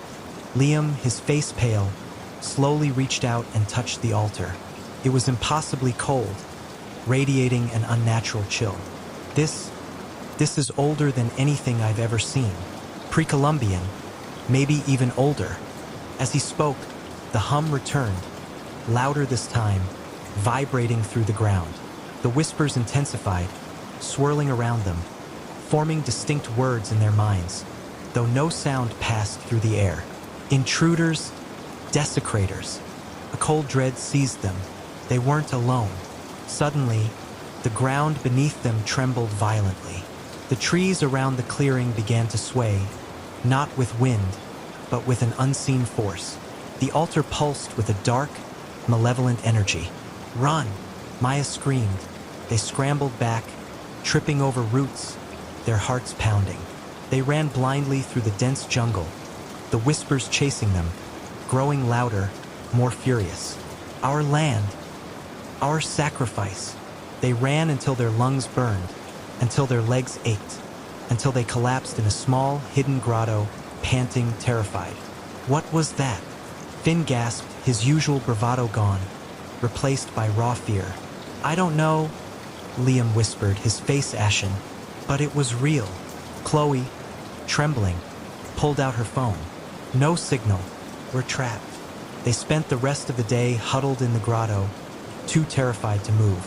As night fell, the hum returned, accompanied by the mournful chanting. They heard phantom footsteps outside the grotto, soft at first, then growing heavier, circling their hiding place. They saw shadowy figures flitting between the trees, indistinct and fleeting, but undeniably there. They were tall and gaunt, their forms shimmering at the edges. "They're coming for us?" Chloe whimpered, burying her face in Maya's shoulder. Liam, trying to regain some semblance of control, pulled out his satellite phone. It was their last resort. He tried to connect, but the screen remained stubbornly blank. The hum intensified, distorting the signal.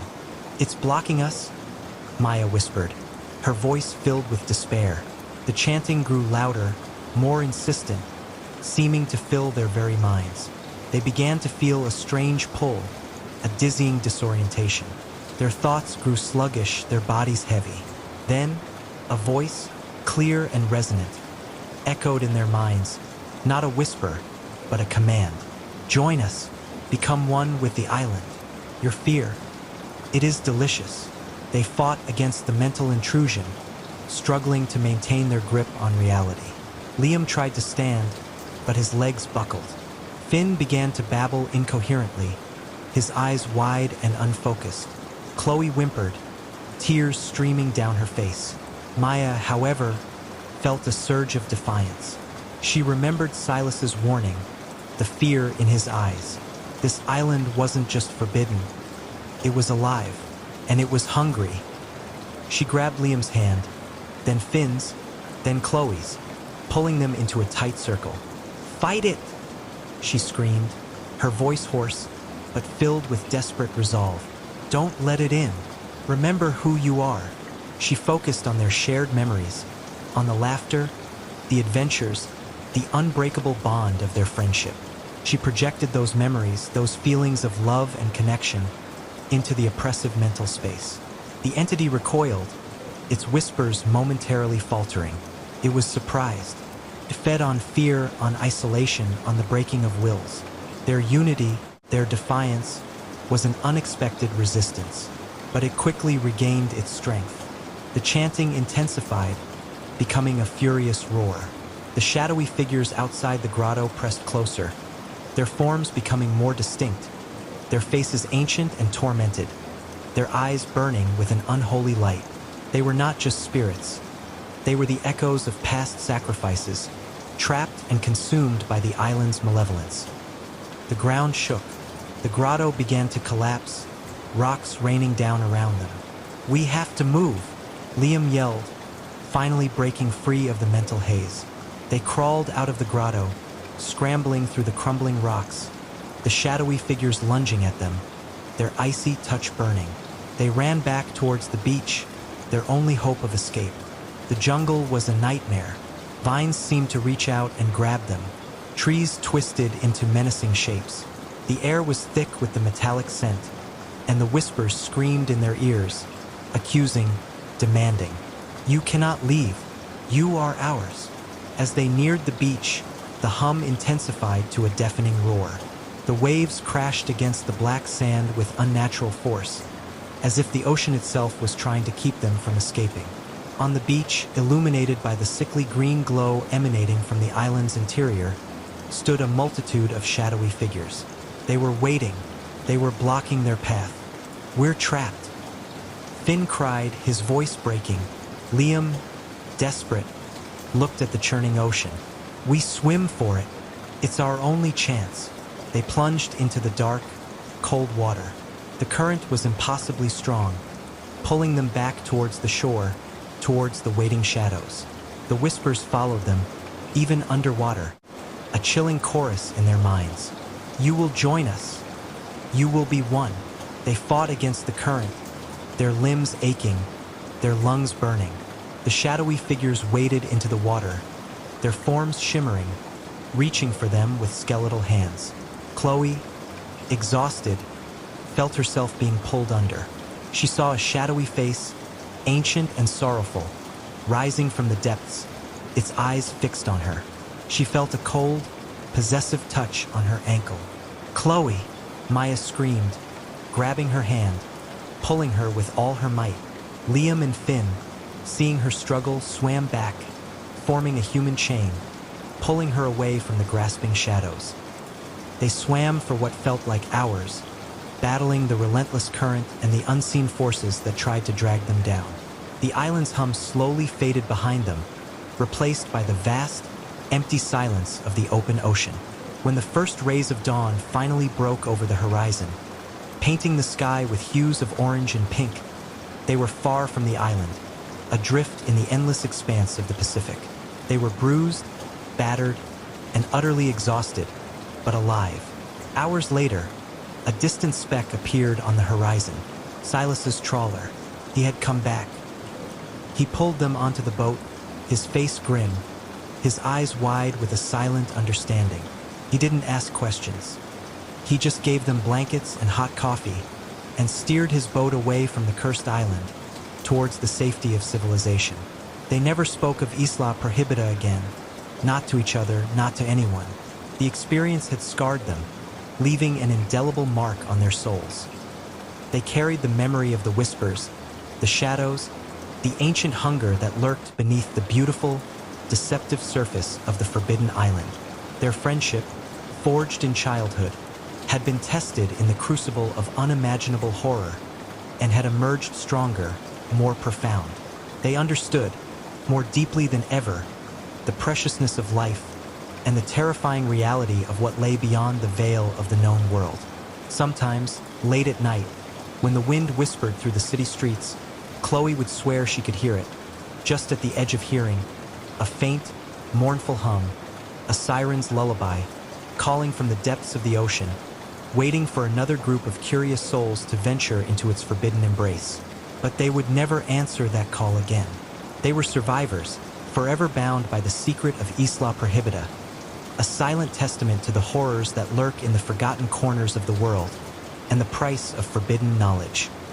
The island remained, a dark, brooding mass on the old map, its secrets buried deep, waiting for the next curious adventurers to dare its shores. The old house stood at the end of a long, winding dirt road, swallowed by a dense forest of whispering pines. Its paint peeled, and its dark windows seemed to watch Sarah and Mark as they pulled up. Sarah, with her rich, cocoa butter skin and coiled dreadlocks, shivered. Mark, fair-skinned and excited, squeezed her hand. "Isn't it perfect, babe?" he asked, his voice full of enthusiasm. "Remote, historic, and look at that view of the lake."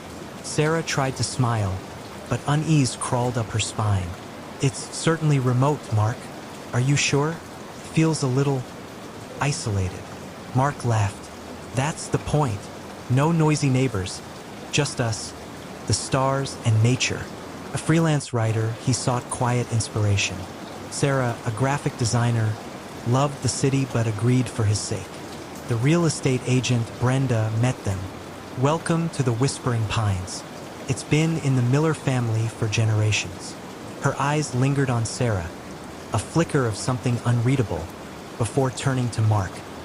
Inside, the air was cool and heavy, thick with old wood and something metallic, faintly sweet, like forgotten blood. Sarah dismissed it as decay. The furniture was antique, hinting at a grand past. The grand staircase stretched into gloom. As Brenda led them, Mark pointed out his study and the kitchen. Sarah's gaze was drawn to the deep shadows. A faint chill followed her. In the dining room, a massive table sat draped, and Sarah felt a sudden, intense sadness. Upstairs, the master bedroom was vast. Sarah felt a distinct cold spot near the window. "Is there a draft?" she asked. Brenda's smile tightened. "Old houses, dear. They have their quirks." She quickly moved them to a smaller bedroom where the air felt heavier. Sarah noticed a faint, reddish-brown stain on the wooden floor near the window. She quickly looked away. They signed the papers. Brenda handed them the ornate iron key. "Enjoy your new home," she said, "and do be careful. The The woods around here can be a bit disorienting, especially after dark. Her gaze flickered to Sarah again, and this time, Sarah felt a definite chill. It was a look that seemed to hold a warning, or perhaps a judgment. The first few days were idyllic. Mark thrived in his study. Sarah set up her design station. They explored the grounds, finding a path to the lake. The isolation, initially unnerving, began to feel like a cocoon. But then the whispers started. At first, Sarah thought it was just the wind, a soft, indistinct murmur. But it was always there when she was alone, just at the edge of hearing. She'd pause, strain her ears, and it would vanish. "You hear that?" she'd ask Mark in bed. He'd look up, confused. "Hear what, babe?" "Just the crickets." She'd shake her head. "Nothing. Must be my imagination." Then came the footsteps. Light, hesitant steps, always from upstairs or the hallway. Too soft for Mark's, too rhythmic for the house settling. Sarah would lie awake, heart pounding, feeling a cold breath on her neck. One night, she woke to the distinct sound of a child crying, a soft, mournful wail. She nudged Mark. "Did you hear that?" He sat up, groggy. "Hear what? You having a nightmare?" "No." "A baby, crying." They listened. Only crickets. Mark sighed, pulling her closer. "Just a dream, love. Go back to sleep." But Sarah felt his skepticism. It wasn't a dream. The next morning, Sarah saw a small, muddy footprint on the living room floor. Too small for an adult, too distinct to be a smudge and fresh. Her blood ran cold. "Mark!" she called, voice trembling. He came in. "What's wrong?" He stopped short, seeing the print. "Ha! A kid's shoe print. But how? Brenda said the house was empty for years." Sarah countered, voice tight. "And it's inside." He shrugged, trying to be nonchalant. "Probably just some dust. Or a squirrel." But his eyes betrayed his unease. The incident unsettled Sarah deeply. She started to feel watched. The shadows seemed to deepen, and the old house began to feel like a cage. She found herself constantly looking over her shoulder. The whispers grew louder, more distinct. They were voices, faint and distorted, like a chorus of sorrowful sighs. Sometimes she'd hear her name, or Mark's, whispered from an empty room. The words were fragmented, but carried immense despair. "Mine, lost, taken." One afternoon, while Mark was writing, Sarah was sketching. The air suddenly grew heavy, oppressive. The scent of old blood returned, stronger, making her stomach churn. She looked up. Standing in the doorway to the dining room, shrouded in shadow, was a tall, gaunt figure. Its features were indistinct, but she saw the outline of a long, flowing dress and an old-fashioned bonnet. It seemed to shimmer. Sarah froze, heart leaping. She tried to scream, but no sound came out. The figure didn't move, just stood there, a silent, menacing presence. Then, as quickly as it appeared, it vanished, leaving only the lingering scent of decay and a profound chill. Sarah scrambled up, knocking over her chair. She ran to Mark's study, bursting through the door, gasping. "Mark! Mark! I saw something! A ghost! I swear it!" He looked up, startled, pale. "What? What happened?" "Sarah, you're white as a sheet." She tried to explain, words tumbling out, breathless, punctuated by sobs. A woman, in the dining room, a ghost, Mark, and the smell of blood. He held her, trying to calm her. Shoo. It's okay, babe. You're just stressed. Maybe you just saw a trick of the light." He tried to rationalize it, but Sarah saw the doubt in his eyes. He didn't believe her. That, almost as much as the apparition, terrified her. The incidents escalated. Objects moved. Doors creaked open and shut, sometimes slamming. The temperature in rooms plummeted. Sarah grew withdrawn, plagued by nightmares. Her appetite vanished. Mark seemed oblivious or determined to ignore it. He was thriving in the quiet. He attributed Sarah's distress to stress, subtly suggesting her imagination was working against her. His well-meaning attempts only made Sarah feel more alone. Maybe we should go back to the city for a bit, Sarah pleaded one morning, eyes red-rimmed. Just a weekend. I can't stay here, Mark. Something is wrong. Mark sighed, a hint of impatience. Sarah, we just got here. My work is really taking off. This is what we wanted, remember? Peace and quiet. We can't just abandon everything. He didn't understand. His inability to grasp her terror felt like a chasm opening. The racial dynamic, subtle at first, began to surface. Sarah wondered if Mark's dismissal was partly because she was a black woman, often stereotyped as emotional. Would he believe her more readily if she were white? The thought was a bitter pill, adding isolation. One evening, as they ate dinner, the lights flickered violently. A cold gust of wind swept through the room. A chilling whisper, clear and distinct, echoed from the hallway. Get out. Leave. He is mine. Mark dropped his fork. His eyes, wide with fear, finally met Sarah's. Did you hear that? Sarah nodded, tears streaming, a mixture of relief and renewed terror. Yes, Mark. Finally. Do you believe me now? His face was ashen. We need to call Brenda, or someone. They tried, but the phone lines were dead. The internet was down. They were truly isolated. Panic set in.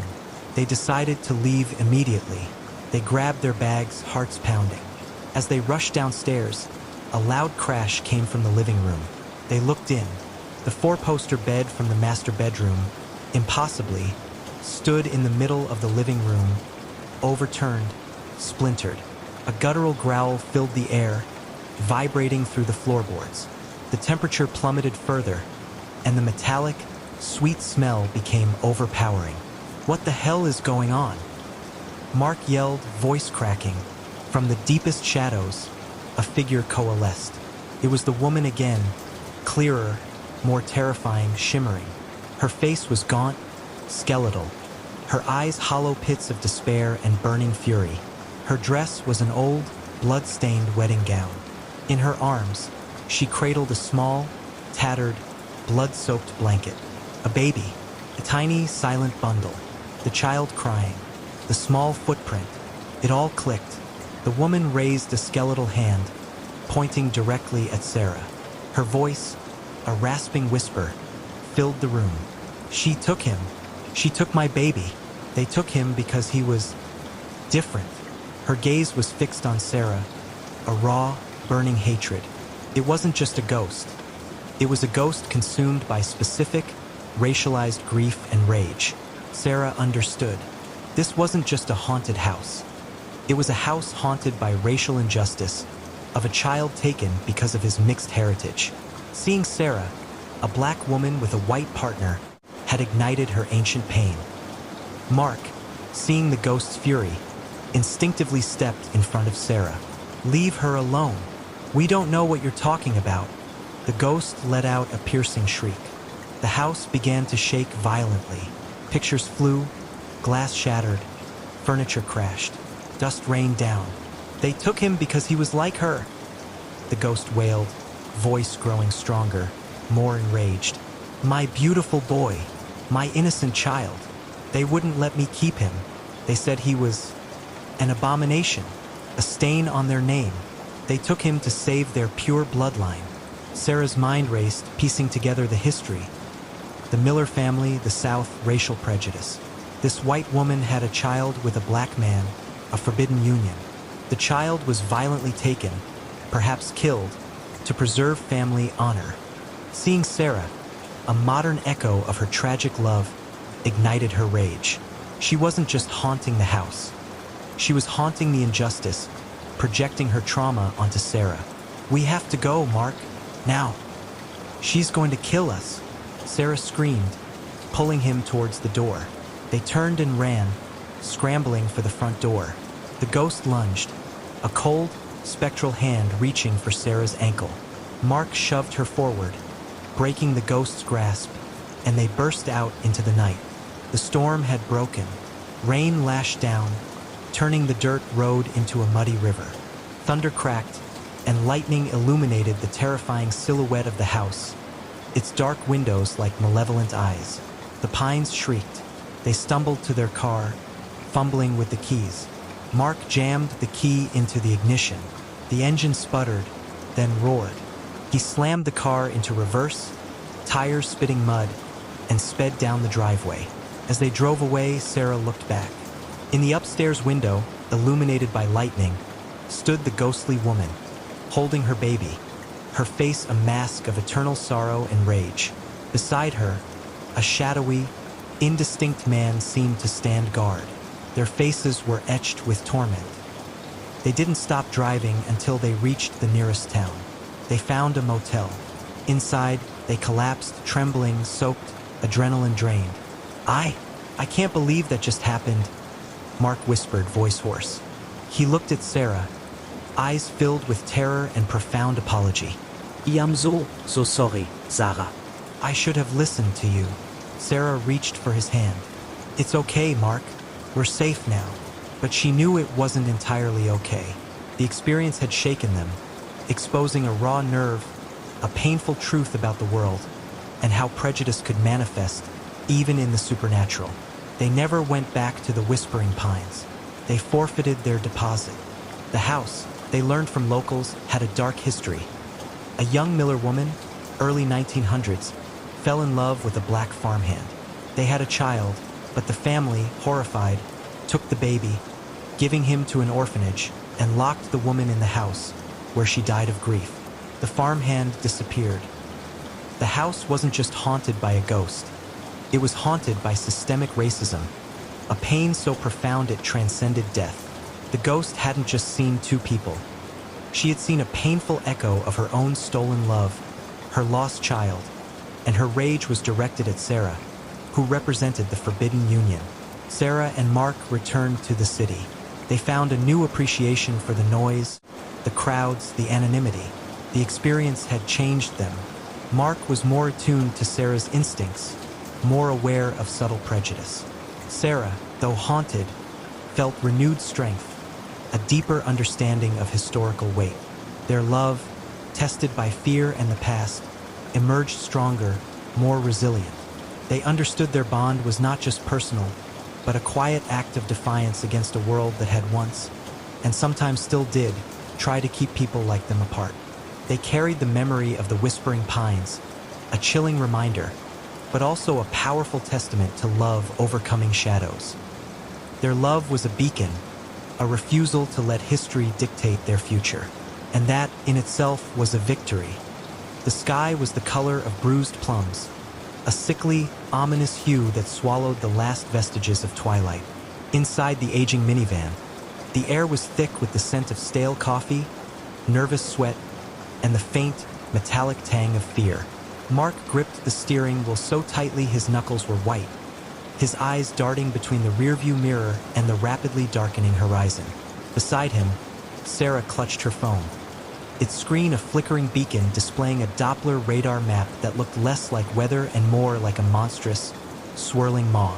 In the back, 10-year-old Lily whimpered softly, her face pressed against the window, and her older brother, 15-year-old Ethan, tried to project an air of detached cool, but his rigid posture and wide, unblinking eyes betrayed his terror. "It's gaining on us, Mark." Sarah's voice was a tight, panicked whisper. "The radar shows it's picked up speed. We should have gone to the shelter." "There wasn't time, Sarah." By the time the sirens went off, it was already too close. "This is the fastest way out of its path." His voice was strained, each word a battle against the rising tide of adrenaline. He knew she was right in a way. They had hesitated, dismissed the earlier warnings as overblown, and now they were paying the price. A sudden, violent gust of wind slammed into the minivan, rocking it violently. Lily cried out, and Ethan instinctively pulled her closer. The trees lining the highway bent and swayed like drunken giants, their branches thrashing against the darkening sky. Debris, small at first, began to whip across the road, leaves, twigs, then larger pieces of what looked like shredded insulation. "Stay calm, kids." Mark tried to reassure them, his voice cracking. "We're almost out of it, just a little further." But the lie tasted bitter on his tongue. He could see it now, even without the radar. A dark, churning column, indistinct against the bruised sky, but undeniably there. It was a monstrous, ethereal serpent, descending from the heavens, its tail lashing out, tearing at the earth. The radio crackled, then a frantic voice broke through the static. Seek immediate shelter. Repeat, seek immediate shelter. Large, destructive tornado confirmed on the ground, moving rapidly towards Highway 67. Turn it off, Sarah shrieked, pressing a trembling hand to her mouth. Just turn it off. Mark slammed his hand against the radio, silencing the terrifying broadcast. The only sounds now were the roar of the wind, the drumming of rain against the windshield, and the ragged breaths of his family. The minivan felt fragile, a tin can against the fury of nature.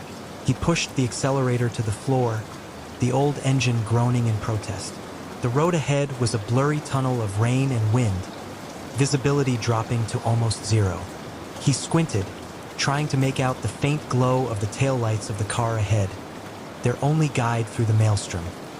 Suddenly, the car ahead swerved violently, its brake lights flashing erratically. Then it disappeared into the swirling curtain of rain. Mark slammed on his own brakes, the minivan skidding precariously. What was that? Ethan yelled, his voice laced with genuine fear now. I don't know, Mark shouted back, trying to regain control of the vehicle. He could feel the tires losing traction, hydroplaning on the waterlogged asphalt. He fought the wheel, wrestling the van back into a straight line. A terrifying sound ripped through the air, a low, guttural roar that vibrated through the very chassis of the minivan. It was the sound of the tornado, closer now, a living, breathing entity. It was a sound that spoke of unimaginable power, of destruction on an epic scale. It's right behind us, Lily screamed, pointing a trembling finger out the back window. Mark risked a glance in the rearview mirror. The world behind them was a swirling vortex of black and gray, illuminated by flashes of lightning. He could see trees being ripped from the ground, houses dissolving into splinters, cars tossed like toys. The funnel cloud was enormous, a terrifying, beautiful, and utterly destructive force. Hold on, he yelled, pushing the accelerator again, desperate for speed. The minivan lurched forward, fighting against the wind that seemed determined to push it sideways. The rain turned to hail, huge chunks of ice hammering against the roof and windshield, sounding like 1,000 tiny hammers. Cracks spiderwebbed across the glass. My window, Lily cried, as a large hailstone shattered a corner of her side window, sending shards of glass scattering across the back seat. Ethan quickly pulled her away from the window, shielding her with his body. Sarah was crying openly now, her face pale and streaked with tears. We need to find shelter, Mark. We can't outrun it. She pleaded, her voice choked with sobs. There's nothing, just open fields, he retorted, his voice raw with desperation. He knew she was right, but what choice did they have? Pull over and face it head-on? That was suicide.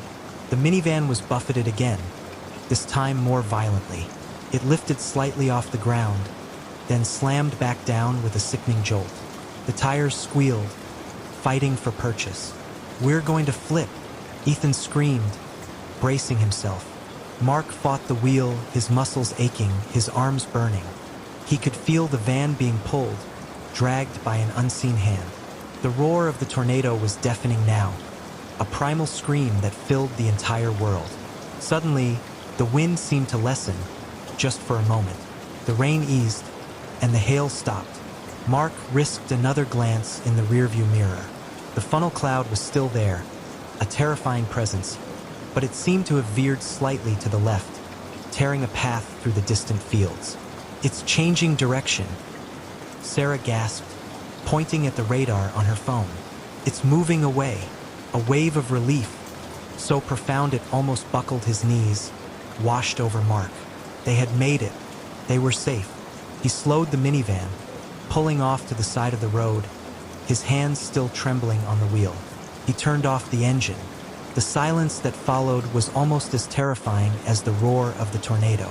He turned to look at his family. Sarah was slumped in her seat, sobbing uncontrollably. Ethan was holding Lily tightly, both of them shaking. "Are you all okay?" he asked, his voice hoarse. Sarah nodded, unable to speak. Ethan gave a shaky thumbs up. Lily just buried her face in her brother's shoulder. They sat there for a long time, the four of them, huddled together in the battered minivan, watching the receding storm. The sky was still bruised, but the monstrous serpent was now a distant, fading shadow. As the last vestiges of the tornado disappeared into the horizon, a new sound filled the air, the wail of emergency sirens, growing louder as they approached. Help was coming. Mark knew they were lucky, incredibly, impossibly lucky. They had faced the raw power of nature and survived. But the images of the swirling black cloud, the flying debris, the sheer, unadulterated terror would be etched into their minds forever. They had outrun the sky serpent, but the chase would haunt their dreams for years to come. The silence of the aftermath was filled with the echoes of what they had escaped, a chilling reminder of how close they had come to being swallowed by the storm. The research outpost, nestled deep within the impenetrable canopy of the Viridian jungle, was a monument to human ambition and scientific hubris. Dr. Eris Thorne, a primatologist whose reputation bordered on legendary, had dedicated his life to understanding the great apes. His current obsession was the elusive shadow apes, a species rumored to possess intelligence far beyond any known primate, their existence confined to the darkest, most isolated pockets of the jungle. For 6 months, Thorne and his small team, the pragmatic botanist, Dr. Lena Petrova, the quiet, observant field assistant, Ben Carter, and the perpetually nervous communications specialist, Sarah Jenkins, had been tracking them.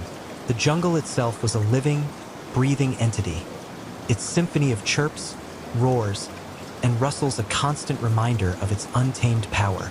But lately, the symphony had changed.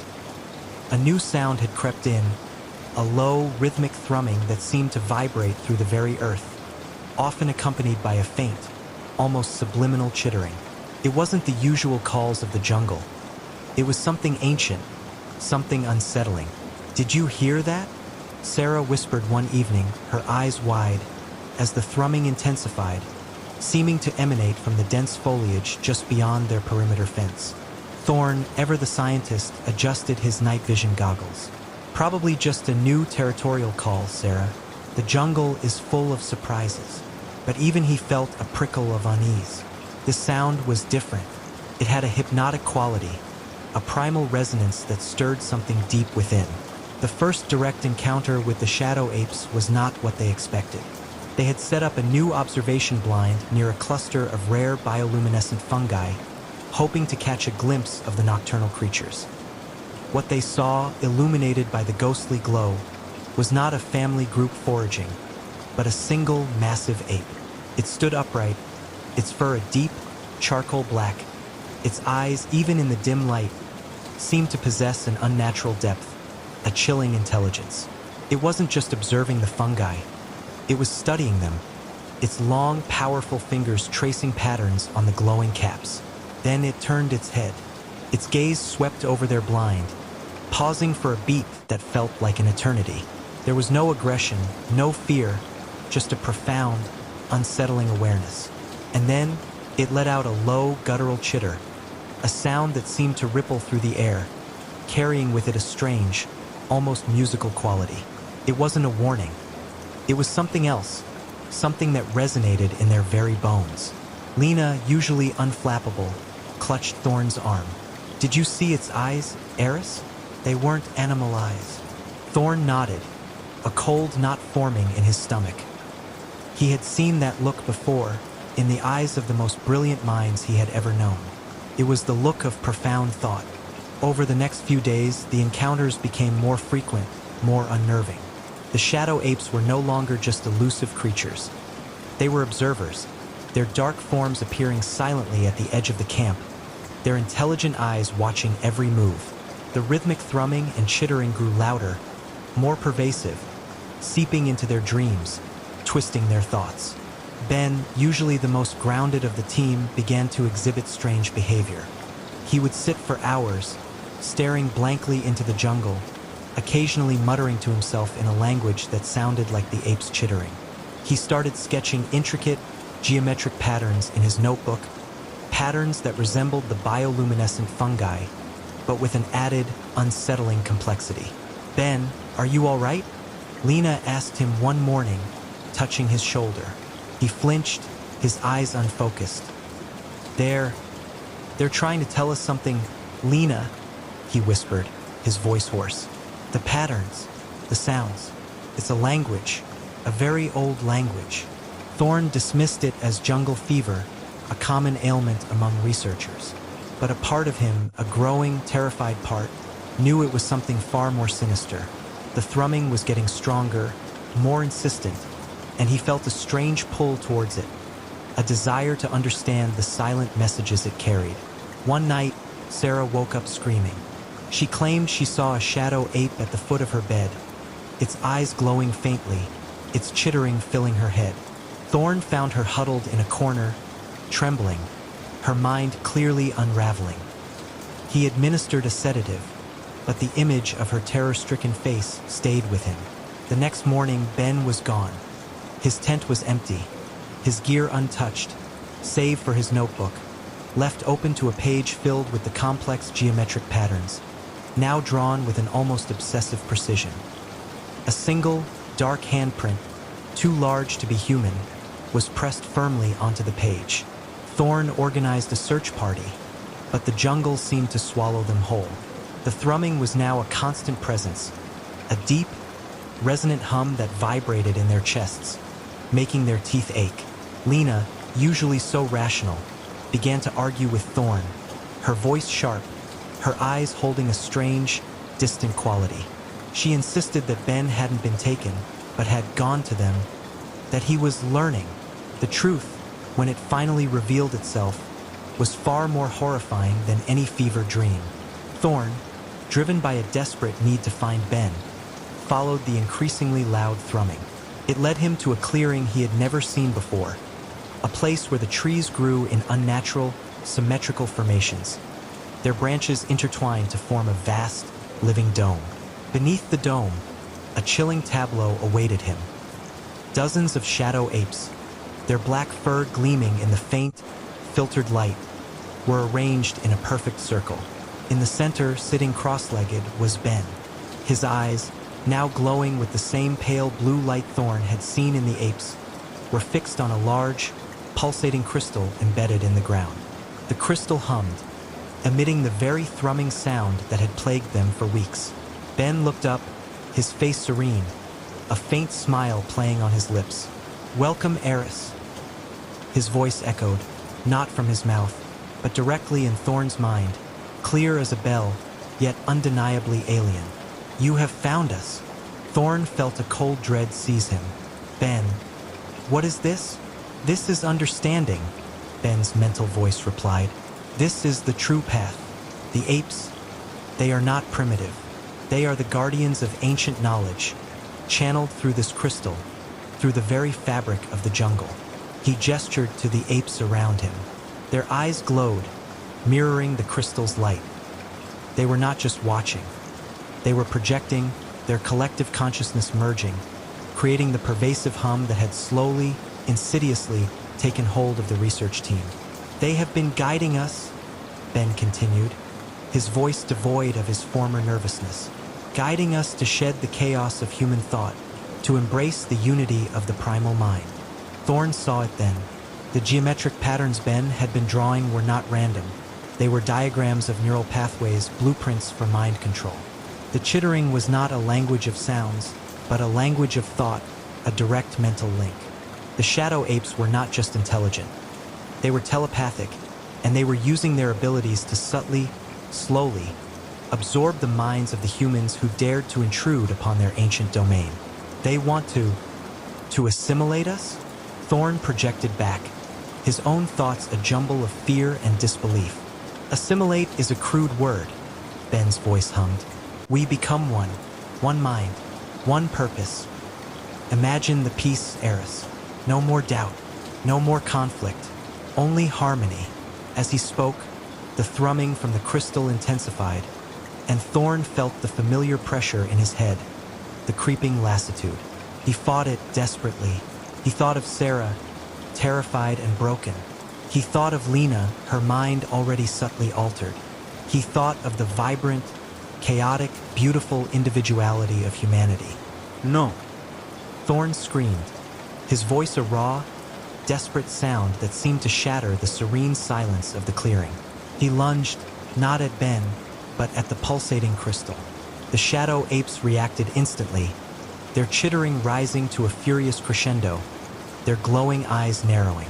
They moved with impossible speed, a blur of black fur and powerful limbs. Thorn felt a searing pain as one of them raked its claws across his arm, but he ignored it, his gaze fixed on the crystal. He reached the crystal, its surface warm and slick beneath his fingers. He pulled, desperately, with all his strength. The crystal resisted, vibrating violently, its humming turning into a high-pitched shriek that pierced his ears. The apes were on him, their powerful hands grabbing, pulling. With a final, agonizing surge of adrenaline, Thorn ripped the crystal from the earth. A blinding flash of blue light erupted, followed by a deafening crack that echoed through the jungle. The thrumming ceased abruptly. The shadow apes froze, their glowing eyes dimming, their chittering dying into confused whimpers. Ben collapsed, his body going limp, the pale blue light fading from his eyes. Thorn scrambled away, clutching the now inert crystal, his arm bleeding profusely. The apes, disoriented, began to scatter, melting back into the shadows of the jungle. He found Lena later, wandering aimlessly back towards the outpost, her eyes wide and confused, the strange, distant look gone. She was disoriented, but her mind, he hoped, was intact. Sarah was still sedated, but he knew the road to recovery would be long.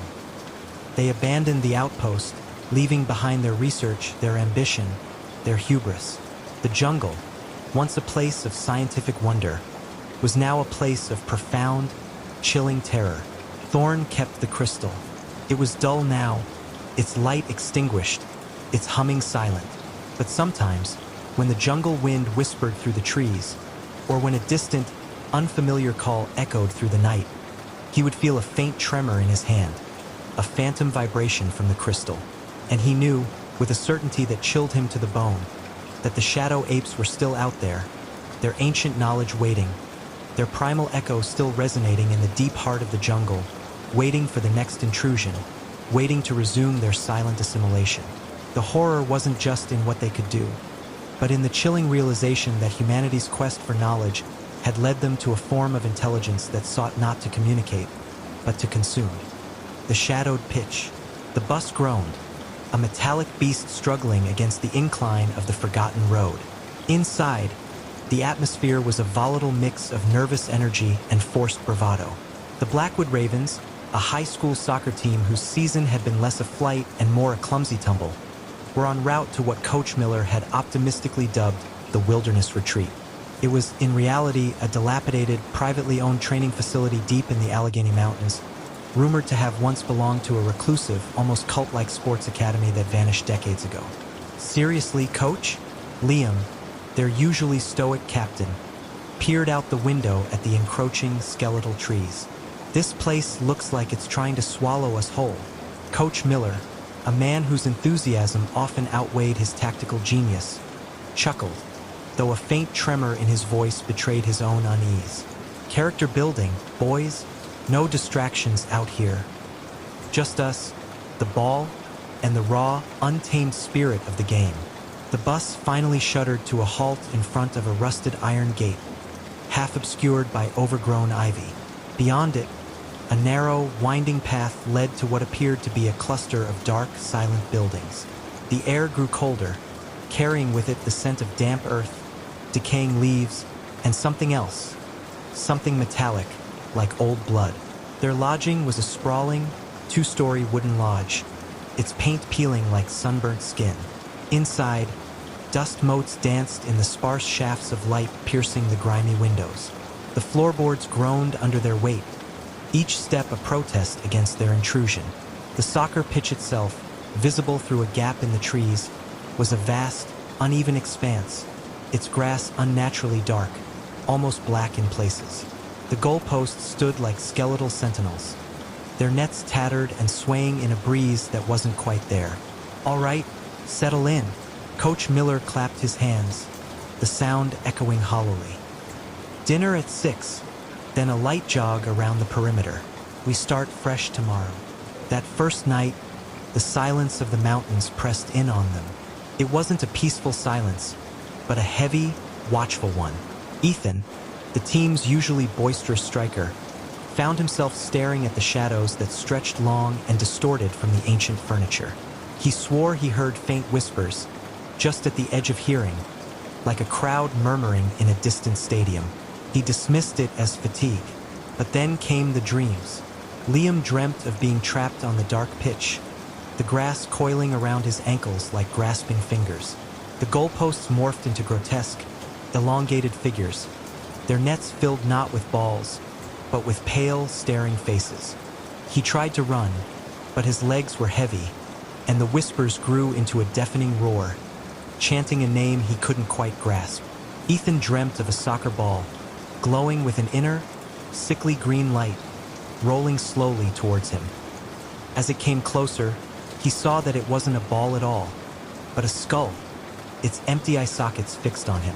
A cold, skeletal hand reached out from the darkness beneath the lodge, beckoning him. By morning, a palpable tension hung in the air. Breakfast was a quiet affair. No one spoke of their dreams, but the dark circles under their eyes and their subdued demeanor spoke volumes. "Where's Mark?" Coach Miller finally asked, noticing the empty seat. Mark, their reserve goalkeeper, was a quiet kid, prone to wandering off. "Maybe he went for an early run?" suggested Sam, their usually optimistic midfielder. "Without telling anyone? That's not like Mark," Liam said, a knot tightening in his stomach. They searched the lodge, then the immediate grounds. No Mark. Coach Miller, growing increasingly agitated, called his parents, who confirmed Mark was supposed to be at the camp. "He probably just wandered off into the woods," the coach grumbled, trying to sound authoritative. "He'll turn up. We'll give him an hour, then we practice." The practice was a disaster. The players were distracted, glancing nervously into the surrounding woods. Passes went astray, shots missed wide, and the eerie silence of the pitch seemed to mock their every move.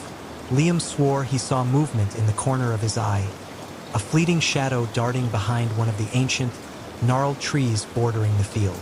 He blinked, and it was gone. That night, another player was gone. This time, it was Chris, their fastest winger. His bed was neatly made, his bag still there. No note, no sign of struggle. Just gone. Panic began to set in. "This isn't a prank, coach." Sam's voice was hoarse with fear. "Something's wrong here." Coach Miller, his face pale and drawn, finally admitted defeat. All right, we'll call the authorities first thing in the morning. No more practice. Everyone stays together." But morning brought no relief. The phone line was dead. Their cell phones had no signal. They were cut off. Desperation gnawed at them. Liam, Ethan, and Sam, along with a few other brave souls, decided they couldn't wait. They had to find out what was happening. They started with Mark's and Chris's rooms, looking for clues. In Chris's room, tucked under his pillow, they found a crude drawing. It depicted the soccer pitch, but the goalposts were elongated, almost like arms, and at the center, a swirling vortex of dark green energy. Around it, stick figures were being pulled in. "What is this?" Ethan whispered, his voice trembling. "A nightmare," Liam said grimly, "or a warning." They decided to explore the camp. Behind the lodge, they discovered a small, crumbling shed. The door was ajar, revealing a dark, musty interior. Inside, amidst cobwebs and forgotten tools, they found a dusty old trunk. Liam forced it open. Inside were old newspaper clippings yellowed with age. They detailed the tragic story of the Mountain Lions, a promising soccer team that had trained at this very facility over 50 years ago. They had been on the verge of a championship, but then, one by one, the players began to disappear. The article spoke of a strange illness, mass hysteria, and finally, the complete abandonment of the academy. The last clipping, dated 52 years ago, reported the discovery of the coach's body, found on the soccer pitch, his eyes wide with terror, his hands clutching a tattered, green-glowing soccer ball. "The ball from my dream," Ethan breathed, his eyes wide. "They didn't just disappear," Sam whispered, reading another article. "They were never found. Not a trace." A chilling realization dawned on them. This wasn't just a camp. It was a tomb, and they were next. Suddenly, a blood-curdling scream tore through the air. It was Coach Miller. They burst out of the shed and ran towards the sound, which came from the soccer pitch. Coach Miller was on his knees at the center of the field, his face contorted in abject horror, staring at something only he could see. The air above the pitch shimmered, distorting the light. The grass, already dark, seemed to writhe, and a faint, sickly green glow emanated from the ground. "It's here," he croaked, pointing a trembling finger at the ground. "It wants to play." As they watched, a spectral, translucent figure began to coalesce from the shimmering air above the pitch. It was tall, impossibly thin, and its form seemed to be woven from shadows and the sickly green light. It had no discernible features, just two glowing, malevolent pinpricks of light where eyes should be. In its elongated, shadowy hands, it held a soccer ball, the same glowing, skull-like orb from Ethan's dream. The whispers returned, louder now, forming into a chilling, rhythmic chant. "One more! One more! For the game!" The remaining players froze, terror rooting them to the spot. The entity floated closer to Coach Miller, its form solidifying slightly. The coach let out a strangled cry as the shadowy figure reached out, its spectral fingers phasing through his chest. He gasped, his eyes rolling back, and then, with a final, shuddering breath, he collapsed, his body dissolving into a shower of black dust that was instantly absorbed by the dark grass. The entity turned its glowing gaze on the remaining ravens. Its form seemed to ripple with a terrible hunger. The glowing skull ball floated from its hands and hovered in the air, pulsing with an unnatural light. "It wants to play," Liam said, remembering the coach's last words. "It wants a game." "What kind of game?" Sam Winfred. "A game where we're the ball," Ethan muttered, his voice devoid of hope. The entity began to move, gliding silently across the pitch. It was impossibly fast, a blur of shadow and green light. It darted towards them, and the ground beneath their feet seemed to tremble. "Run!" Liam screamed, snapping them out of their terror-induced paralysis. They scattered, scrambling towards the edge of the woods. But the entity was relentless. It moved with a terrifying grace, cutting off their escape routes. One of the younger players, a freshman named Alex, tripped. Before he could get up, the shadowy figure was upon him. It didn't touch him, but a wave of green energy emanated from it, washing over Alex. His eyes widened in silent horror, and then, like Coach Miller, he dissolved into black dust, absorbed by the hungry earth. "It's feeding," Ethan yelled, his voice cracking. "It's a spirit that feeds on fear and life force." Liam, remembering the old newspaper clippings, suddenly had a desperate idea. The coach! He found the ball. The green ball. It's connected to it. The entity was hurting them, pushing them towards the center of the pitch, towards the glowing skull ball that still hovered menacingly. They were trapped. "We have to destroy the ball," Liam shouted, his voice echoing across the silent, terrifying field. But how? The entity was between them and the ball. Then, Sam, their usually cautious midfielder, had a moment of pure, desperate bravery. He saw a broken branch, thick and heavy, lying near the edge of the field. With a guttural cry, he lunged for it, grabbing it with both hands. "Distract it!" he yelled, his eyes fixed on the glowing orb. Ethan, despite his fear, understood. He started weaving and feinting, drawing the entity's attention. The shadowy figure shifted, its glowing eyes locking onto Ethan, its form rippling with annoyance. This was Sam's chance. With a desperate surge of adrenaline, he sprinted towards the center of the pitch, the heavy branch held like a weapon. The entity, momentarily focused on Ethan, didn't see him until it was too late. With a primal scream, Sam swung the branch with all his might, aiming for the glowing skull ball. The wood connected with a sickening crack. A blinding flash of green light erupted from the ball, accompanied by a shriek that ripped through the very fabric of the air. A sound of pure, unadulterated agony. The entity recoiled, its shadowy form flickering violently. The skull ball spun wildly, its green glow intensifying, then dimming, then flaring again. The ground beneath them bucked and trembled. The ancient trees surrounding the pitch groaned, their branches thrashing as if in a violent storm. The air grew thick with a putrid, metallic smell.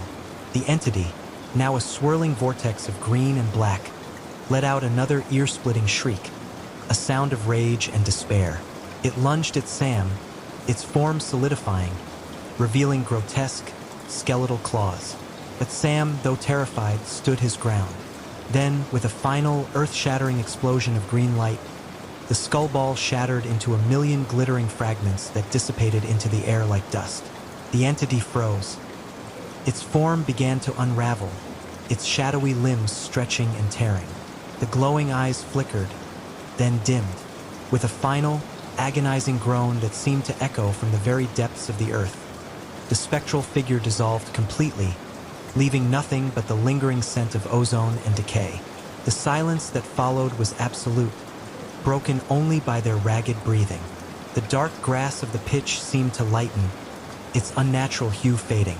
The air grew warmer, and the oppressive weight that had hung over the camp lifted. They stood there for a long time, the remaining few trembling and disoriented. Liam, Ethan, and Sam, along with two other players, were the only ones left. The bus was still there, the gate still rusted, but the fear, the horror, had etched itself onto their souls. They walked, stumbled, and finally ran from the camp, not daring to look back. They didn't stop until they reached the nearest town, a small, sleepy place that seemed impossibly bright and normal after the darkness they had endured. They told their story, but no one truly believed them. The authorities searched the camp, found no bodies, no evidence of foul play, just an abandoned, dilapidated facility. The disappearances of Coach Miller and the other players were eventually attributed to a mass runaway incident, fueled by the isolation and stress of the camp. The Blackwood Ravens never played soccer again. The survivors carried the shadows of that pitch with them, a silent, unspoken bond forged in terror. They knew what they had faced, what they had defeated, and sometimes on a quiet night, when the wind whispered through the trees, they could still hear the faint, chilling chant, one more, for the game, and they knew with a certainty that chilled them to the bone that the game was never truly over. The year of our Lord 1487 was etched into Armand Dubois's memory, not by the grand cathedral he was commissioned to design for King Theron, but by the illicit whispers exchanged in shadowed corridors and the feverish touch of Queen Isolde's hand. Armand Dubois, master architect, a man whose hands shaped stone into soaring testaments of faith and power, found himself building a scaffold of his own demise. His life, once a meticulous blueprint of angles and stresses, had become a chaotic sketch, marred by the dangerous curves of forbidden desire. He had arrived at Castle Ravenwood a year prior, a celebrated artisan from the south, his reputation preceding him like a herald. King Theron, a man of imposing stature and an even more imposing temper, had welcomed him with a gruff respect, eager for the new cathedral to outshine all others in the kingdom. But it was Queen Isolde, with her eyes the color of twilight and a spirit caged by her royal duties, who truly captivated Armand. Their initial conversations, ostensibly about architectural aesthetics and the flow of light through stained glass, soon deepened into a clandestine language of longing. Their rendezvous were daring, born of recklessness and a desperate need for connection. The king, often away on hunts or immersed in matters of state, provided the windows of opportunity. Armand, with his intimate knowledge of the castle's labyrinthine passages and hidden nooks, became their guide. The queen's private garden, a forgotten turret chamber, even the echoing crypts beneath the chapel, these became their sanctuaries. Each stolen moment a dangerous, intoxicating draught. The scent of jasmine and fear often mingled in those secret places. Armand knew the peril. The penalty for such a transgression was not merely death, but a slow, agonizing public spectacle, a warning etched in blood for all who dared to defy the crown. Yet, the allure of Isolde, the shared vulnerability, the fleeting illusion of freedom, overshadowed the ever-present shadow of discovery. The day the world shattered began innocently enough. Armand was in the Great Hall, overseeing the placement of a new tapestry depicting a heroic battle. A page, pale and trembling, scurried to him, whispering that the queen requested his presence in her private solar. A thrill, cold and sharp, pierced him. This was unusual. Their meetings were always initiated by him with careful coded messages. He found Isolde not in her solar, but in the antechamber, her face a mask of terror. Her normally vibrant gown seemed dull. Her hands clutched together so tightly her knuckles were white. "Armand," she breathed, her voice a fragile whisper. "We are undone. The king. He knows." The words struck him like a physical blow. The air grew thin. The ornate carvings on the walls seemed to sneer. "How?" he managed, his own voice a hollow rasp. "A maid," she choked, tears finally spilling down her cheeks. "She saw us in the crypt. She was cleaning, hidden behind a sarcophagus. She confessed to the king this morning." A cold dread, more profound than any fear he had ever known, seeped into his bones. The crypt, their most daring, most dangerous tryst. The irony was a bitter taste in his mouth. He, the master of structures, had chosen a tomb for their love. "You must flee, Armand," Isolde urged, grabbing his arm with surprising strength. "Now, before he sends for you. He is in a rage, a fury I have never witnessed. He speaks of dismemberment." The word hung in the air, a grotesque promise.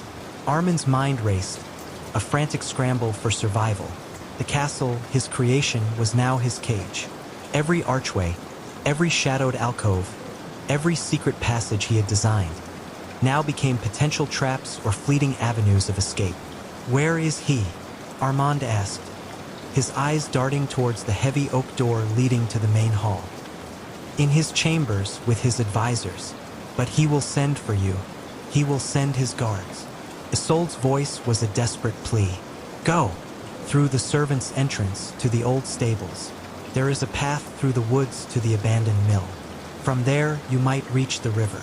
He nodded, a single, decisive movement. There was no time for farewells, no time for regret. Only the primal instinct to survive. He squeezed her hand, a silent promise, a desperate goodbye. Then he turned and ran. His boots pounded on the polished stone floors, the sound echoing in the sudden, terrifying silence of the castle. He moved like a ghost, a shadow flitting through familiar halls that now felt alien and hostile. The scent of beeswax and old stone, once comforting, now seemed to mock him. He could almost feel the king's eyes, unseen but omnipresent, burning into his back. He reached the servants' entrance, a narrow, unassuming door tucked away behind the kitchens. The air outside was cold, biting, a stark contrast to the suffocating heat of his fear. He burst into the stable yard, startling a few horses that whinnied and shied. He didn't pause, his gaze fixed on the dense tree-line beyond the stables. He plunged into the woods, the undergrowth snagging at his clothes, branches whipping at his face. The path Isolde had spoken of was barely a deer trail, overgrown and treacherous. He stumbled, regained his footing, his lungs burning with exertion. Every rustle of leaves, every snap of a twig, sent a jolt of ice through him. He imagined the king's soldiers, their heavy armor clanking, their hounds baying, already on his trail. The king, Theron the Stern, was not known for his patience or his mercy.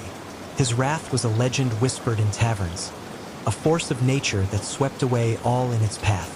Armand knew that Theron would not rest until he had his vengeance. This wasn't merely about a cuckolded husband. It was about a king's honor, a queen's betrayal, and the brutal assertion of absolute power.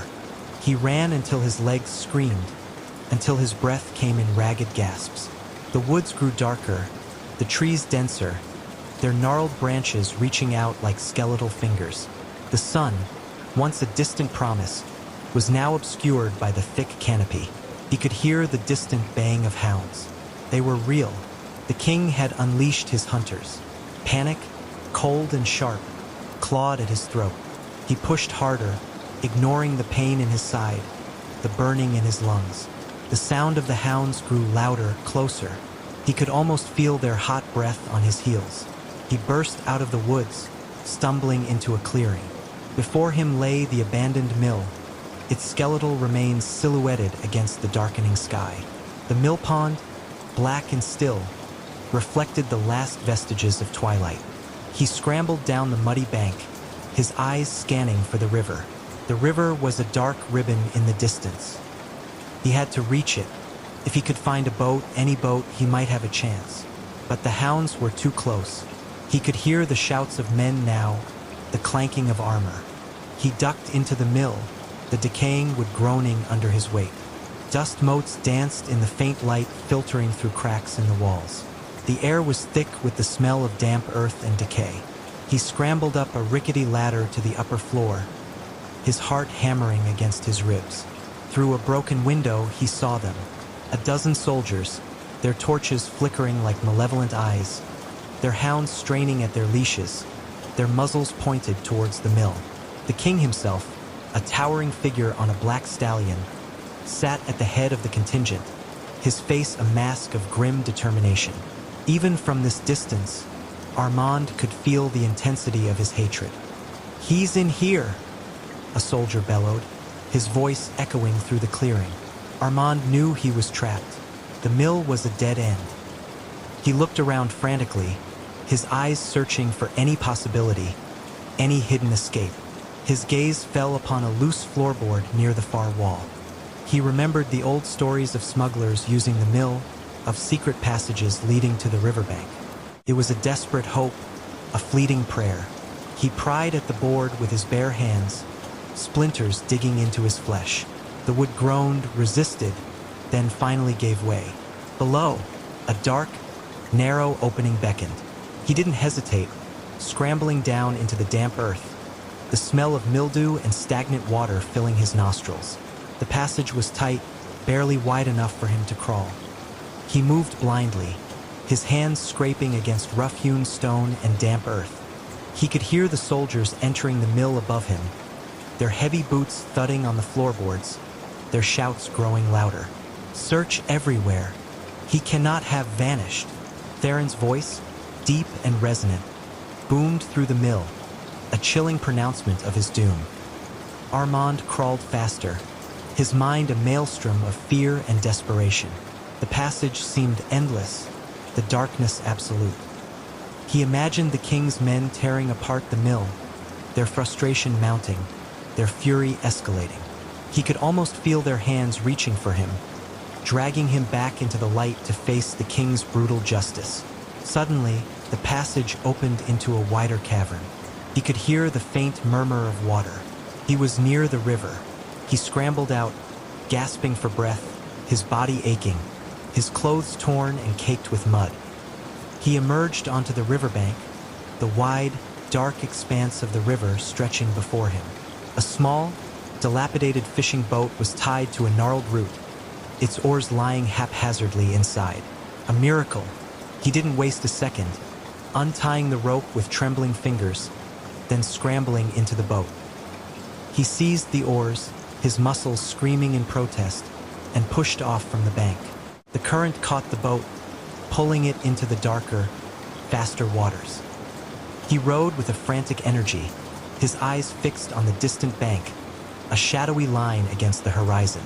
The sounds of the soldiers faded behind him, replaced by the gentle lapping of water against the hull and the rhythmic creak of the oars. He was free, for now, but the king's reach was long. Armand knew this was only a temporary reprieve. Theron would send riders downriver, dispatch patrols to every village, every inn. He would not rest until Armand was captured, until his honor was avenged. The night was a vast, oppressive blanket. The moon, a sliver of silver, offered little comfort. Armand rode on, his arms burning, his mind a jumble of fear and exhaustion. He thought of Isolde, her terrified face, her desperate plea. Had she been discovered helping him? Would she face the king's wrath as well? The thought was a fresh stab of agony. He rode until dawn, his body a numb shell, his mind a fog of terror. The river widened, the banks becoming less forested, more open. He saw a small, deserted cove and steered the boat towards it, beaching it gently on the muddy shore. He stumbled out, his legs wobbly, and collapsed onto the damp earth, shivering despite the rising sun. He was alive, but for how long? The next few days were a blur of constant movement and gnawing fear. He traveled by night, hiding in haystacks, abandoned barns, and desolate ruins by day. He stole food when he could, a loaf of bread from a baker's cooling rack, a few apples from an orchard. Every shadow seemed to hold a soldier, every distant sound the baying of hounds. His once meticulous mind, accustomed to the precise calculations of stress and load, was now consumed by a single, overriding calculation: survival. He was no longer Armand Dubois, master architect. He was a hunted animal, driven by instinct, his senses heightened to every perceived threat. One evening, seeking shelter in a crumbling shepherd's hut, he overheard a conversation in a nearby village. Two farmers, their voices low and grim, spoke of the king's relentless pursuit. "They say he has offered a king's ransom for the architect's head," one whispered, "and a swift death for anyone who aids him." The words were a fresh wave of terror. The king's fury was not abating.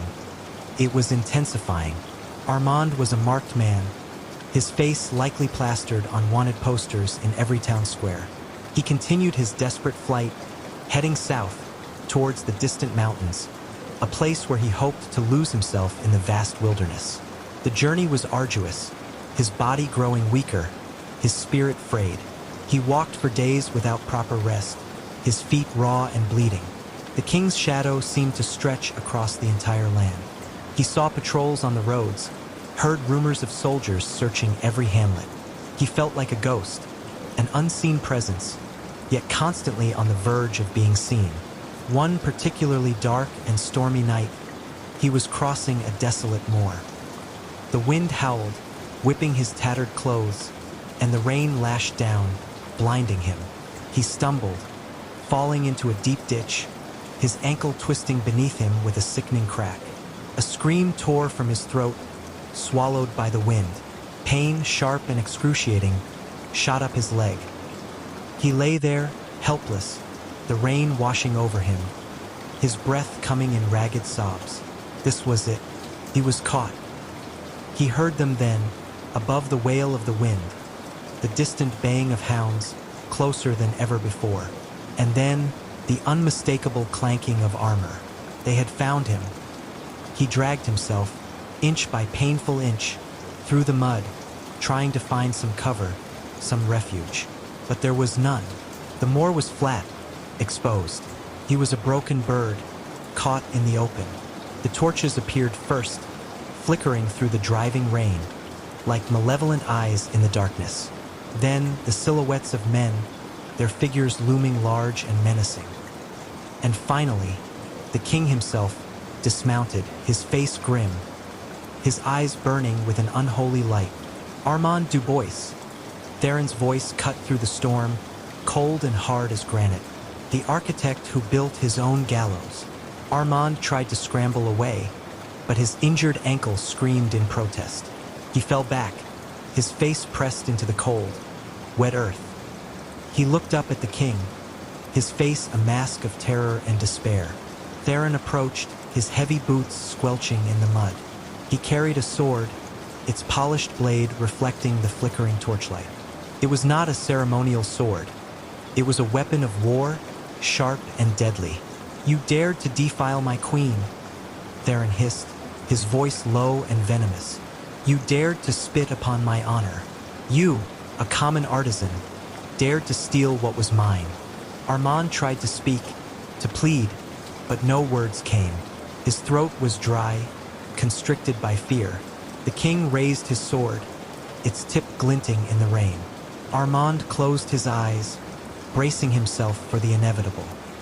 He saw Isolde's face in his mind, her eyes, her smile, her desperate plea for him to flee.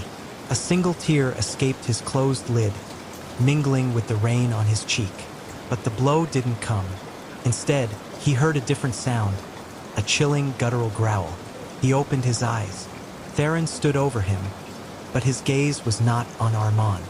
It was fixed on something beyond him in the driving rain. The king's face, usually so composed in its fury, was now contorted in something akin to fear. From the swirling mist and rain, a figure emerged. It was tall, impossibly thin, its form indistinct in the gloom. It moved with a strange, jerky gait, its limbs seeming to stretch and contract. It was not human. The soldiers, who had been closing in on Armand, now recoiled, their faces pale with terror. Even the hounds whimpered, cowering at their master's feet. The creature was cloaked, but not in fabric.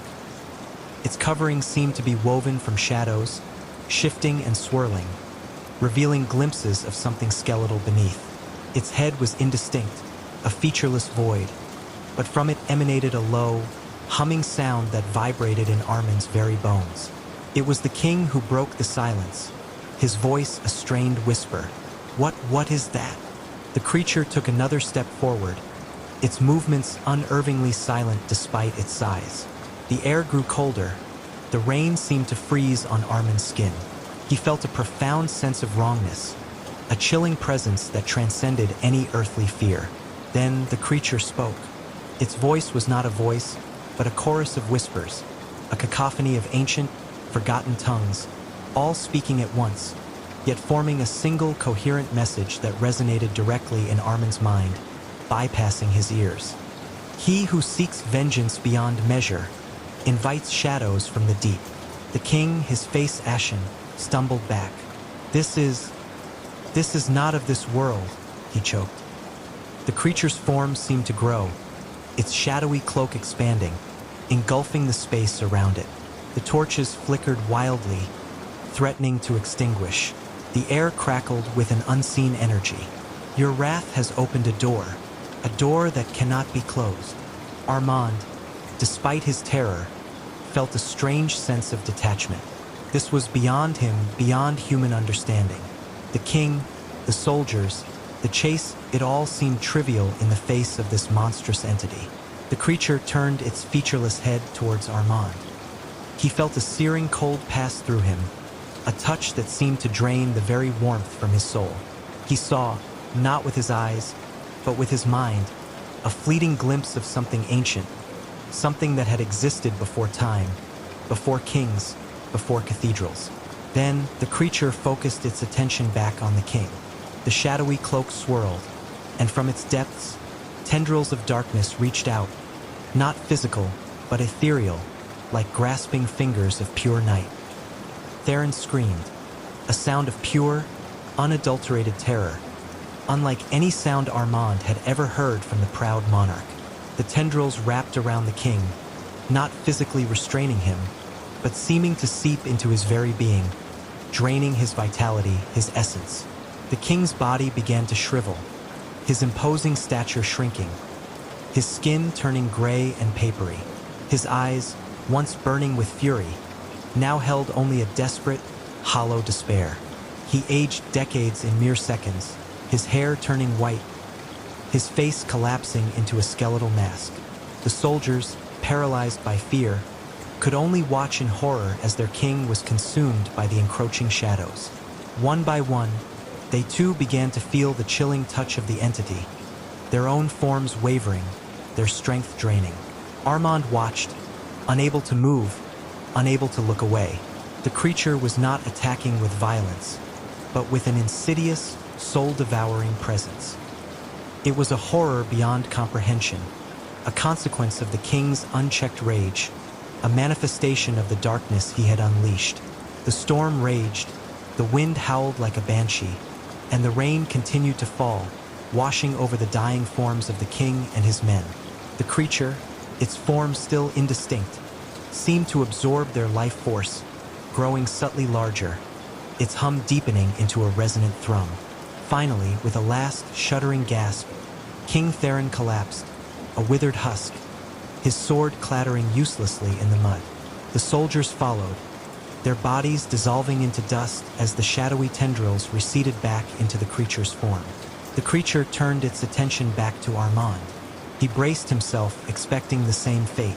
But instead, the chorus of whispers returned, softer this time, almost mournful. The architect of his own ruin, and the witness to a truth not meant for mortal eyes. Then, as suddenly as it had appeared, the creature began to recede, its shadowy form dissolving into the driving rain and the swirling mist. The cold began to lift, the air returning to its normal chill. The wind softened, the rain lessened, and the moor, once a scene of unimaginable horror, was now merely a desolate, rain-swept landscape. He was free, but the freedom felt like a curse.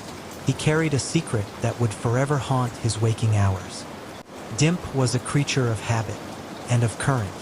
His life revolved around the hum of transformers, the crisp snap of circuit breakers, and the satisfying glow of a newly wired fixture. His real name was Archibald P. Dimpleton, but everyone, even his mother, called him Dimp. He was a man of meticulous order, his tools laid out in his van with surgical precision, his work boots always polished, his lunch packed with the same tuna sandwich and apple every day. He wasn't particularly social, preferring the silent, logical puzzles of faulty wiring to the unpredictable chaos of human interaction. His days were a predictable rhythm: wake, coffee, work, dinner, sleep, repeat, until the call came from Blackwood Manor. It was late on a Tuesday, the kind of twilight that bled from bruised purple to inky black, when his old flip phone, a relic he clung to with stubborn affection, buzzed. The caller ID was blocked. Dimp, usually wary of such calls, answered out of a strange, uncharacteristic impulse. "Dimp Electrical Services," he grunted, his voice raspy from a day spent tracing ancient knob and tube in a dusty attic. A voice, thin and reedy, like dry leaves skittering across pavement, replied, "Mr. Dimpleton, my name is Elias Thorne. I require your unique expertise at Blackwood Manor. Urgent electrical issues. Very urgent." Dimp frowned. Blackwood Manor. The name alone was a local legend, whispered in hushed tones. An imposing Victorian monstrosity on the outskirts of town, visible only as a skeletal silhouette against the horizon, shrouded by ancient, gnarled oaks. It had been empty for decades, a monument to forgotten tragedies and whispered horrors. No one went near Blackwood Manor. Blackwood Manor? Dimp repeated, a tremor in his voice he immediately regretted. "That place has been condemned for years, Mr. Thorne. No power. It has peculiarities, Mr. Dimpleton, and it requires a very particular hand. A hand that understands the flow, the pulse of a building. I assure you the compensation will be substantial." The voice paused, and Dimp could almost hear a dry, rasping breath on the other end. "Tonight, if possible." Dimp hesitated, every fiber of his logical, risk-averse being screamed no. But the promise of substantial compensation and a prickle of professional curiosity about what kind of peculiarities could plague a condemned, long-abandoned house gnawed at him. He was an electrician, not a ghost hunter. Electrical problems had solutions.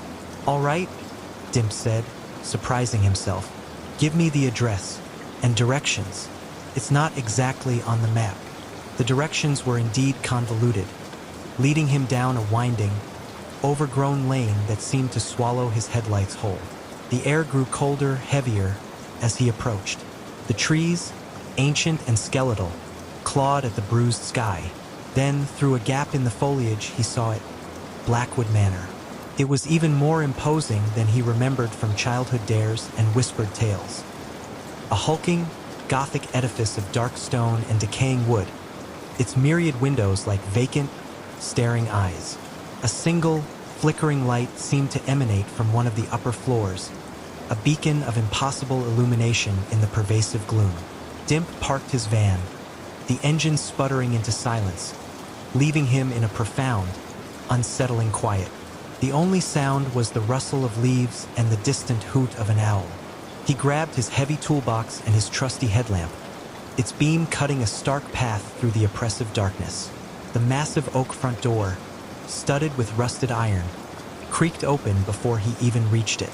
Elias Thorne stood in the threshold, a gaunt, stooped figure, his face a roadmap of wrinkles, his eyes like chips of obsidian. He wore a threadbare suit that seemed to hang on his skeletal frame. "Mr. Dimpleton?" Thorne rasped, a faint, unsettling smile playing on his lips. "Welcome. Please, come in." The interior of Blackwood Manor was a mausoleum of dust and decay. The air was thick with the scent of mildew and something else, something metallic and faintly acrid, like ozone after a lightning strike. Cobwebs draped every surface like ancient lace.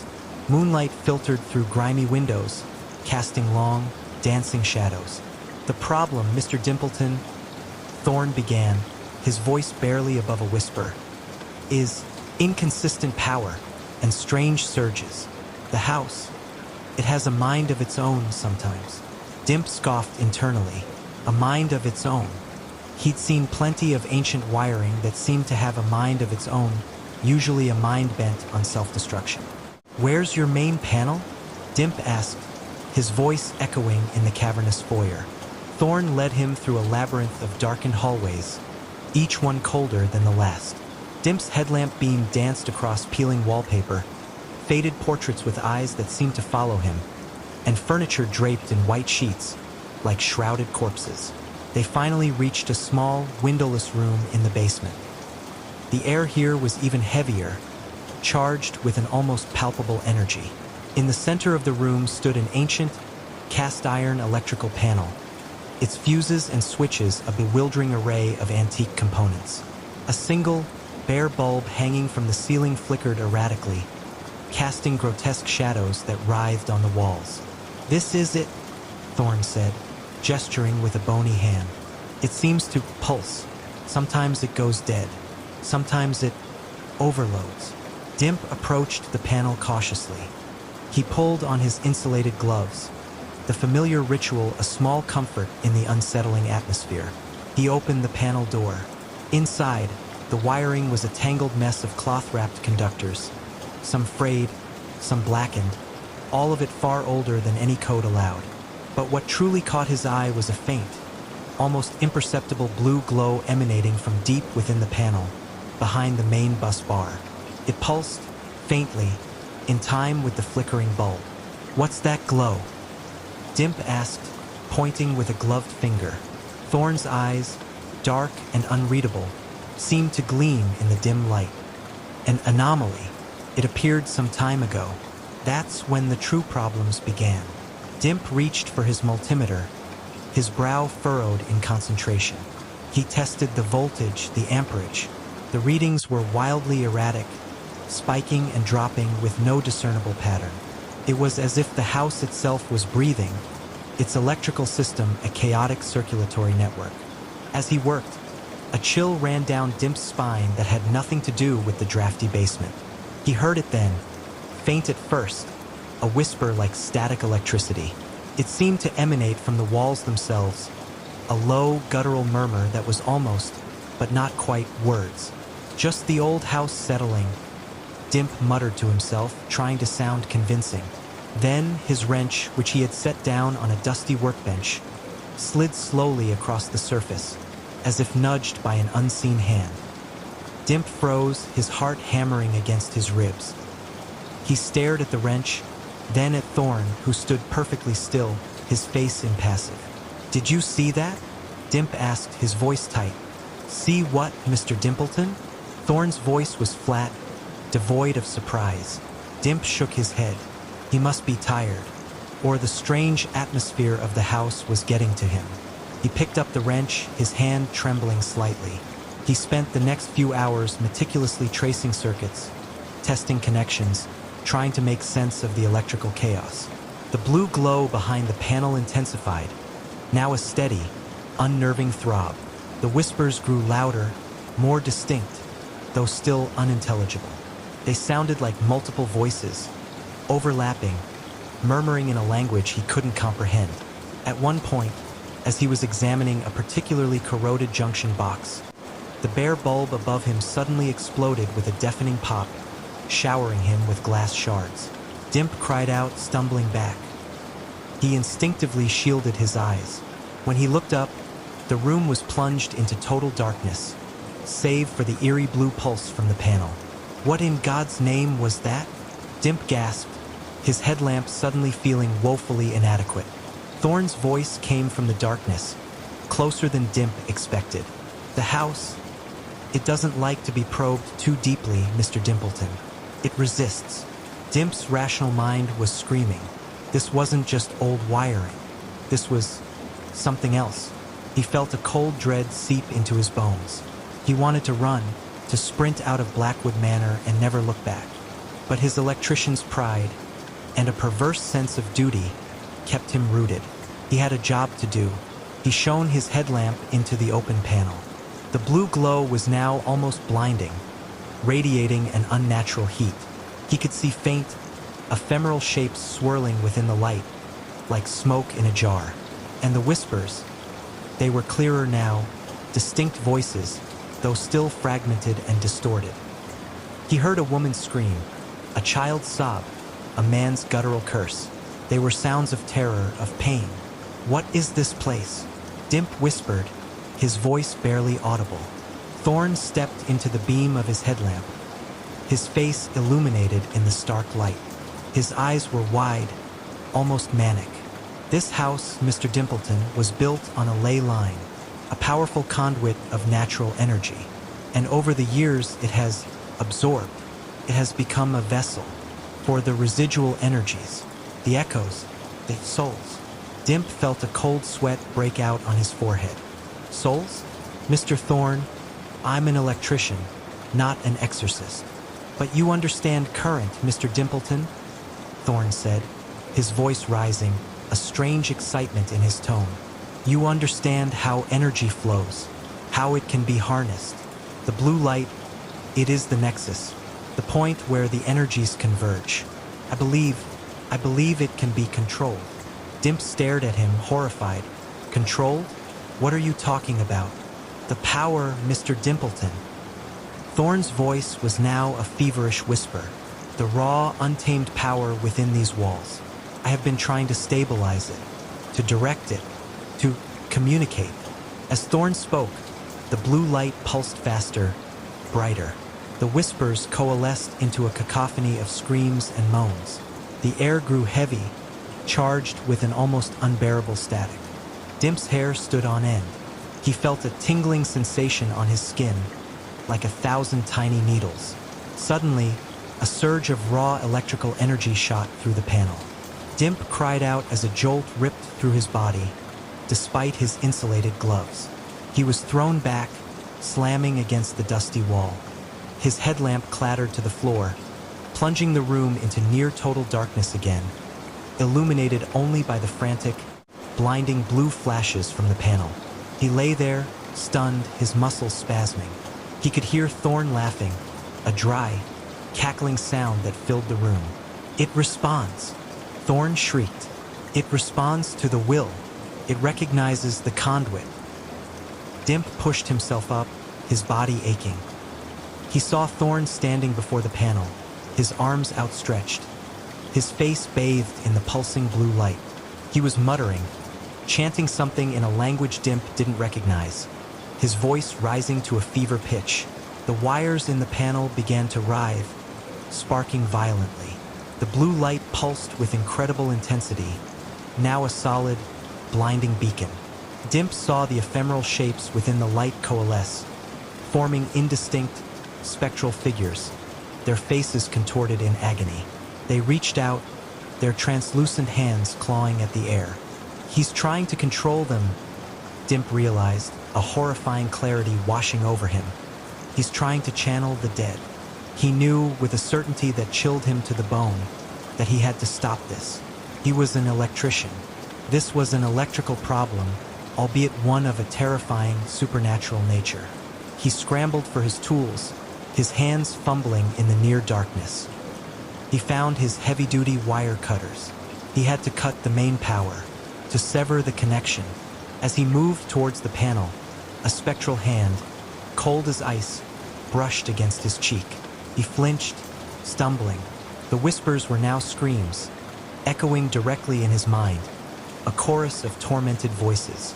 "Stop him!" they shrieked. "Stop him! He feeds on us." Thorn turned, his eyes blazing with an unholy light. "You interfere, Mr. Dimpleton. You will be absorbed. You will join them." He lunged at Dimp, his bony fingers outstretched, crackling with faint blue energy. Dimp, fueled by a primal fear, dodged the attack. He raised his wire cutters, aiming for the main conduit, the thickest cable leading into the glowing nexus. Thorn shrieked, a sound of pure rage and frustration. He threw himself at Dimp again, but Dimp was faster. With a desperate heave, he brought the cutters down. Crack! A deafening explosion ripped through the basement. The blue light flared blindingly, then died. The screams of the spectral figures faded into a long, drawn-out wail that seemed to reverberate through the very foundations of the house. The room was plunged into absolute darkness. The silence that followed was profound, broken only by Dimp's ragged breathing and the frantic pounding of his heart. He lay there for a long moment, trembling, his body aching, the metallic taste of fear in his mouth. He slowly pushed himself up, fumbling for his headlamp. When its beam finally cut through the darkness, he saw the panel. It was charred, smoking, the wires severed, twisted, and melted. The blue glow was gone, and Thorn was gone. There was no trace of him. No body, no ash, nothing. Just a faint, lingering scent of ozone and something else. Something burnt and acrid. Dimp stumbled out of the basement, his legs like jelly. He didn't bother to close the panel, didn't bother to collect his other tools. He just needed to get out. He ran through the dark, silent hallways, his headlamp beam bouncing wildly. He didn't look back at the portraits, didn't listen for whispers. He burst out of the front door, gasping for air, the cold night air a welcome shock against his burning lungs. He scrambled into his van, fumbling with the keys, his hands shaking so violently he could barely insert them into the ignition. The engine sputtered, then roared to life. He slammed the van into reverse, tires spitting gravel, and sped down the overgrown lane, not daring to glance in his rearview mirror. He drove for hours, not knowing where he was going, just needing to put as much distance as possible between himself and Blackwood Manor. He finally pulled over on the side of a deserted highway, the first faint hint of dawn painting the eastern sky. He sat there, shivering, the events of the night replaying in his mind like a terrifying, impossible film.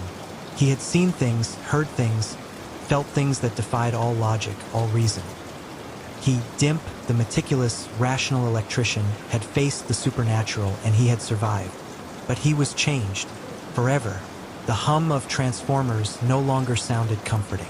The snap of circuit breakers made him flinch. Every flickering light, every unexplained power surge, sent a jolt of primal fear through him. He saw shadows in the corners of his vision, heard faint whispers on the wind. He never took another call for an old house.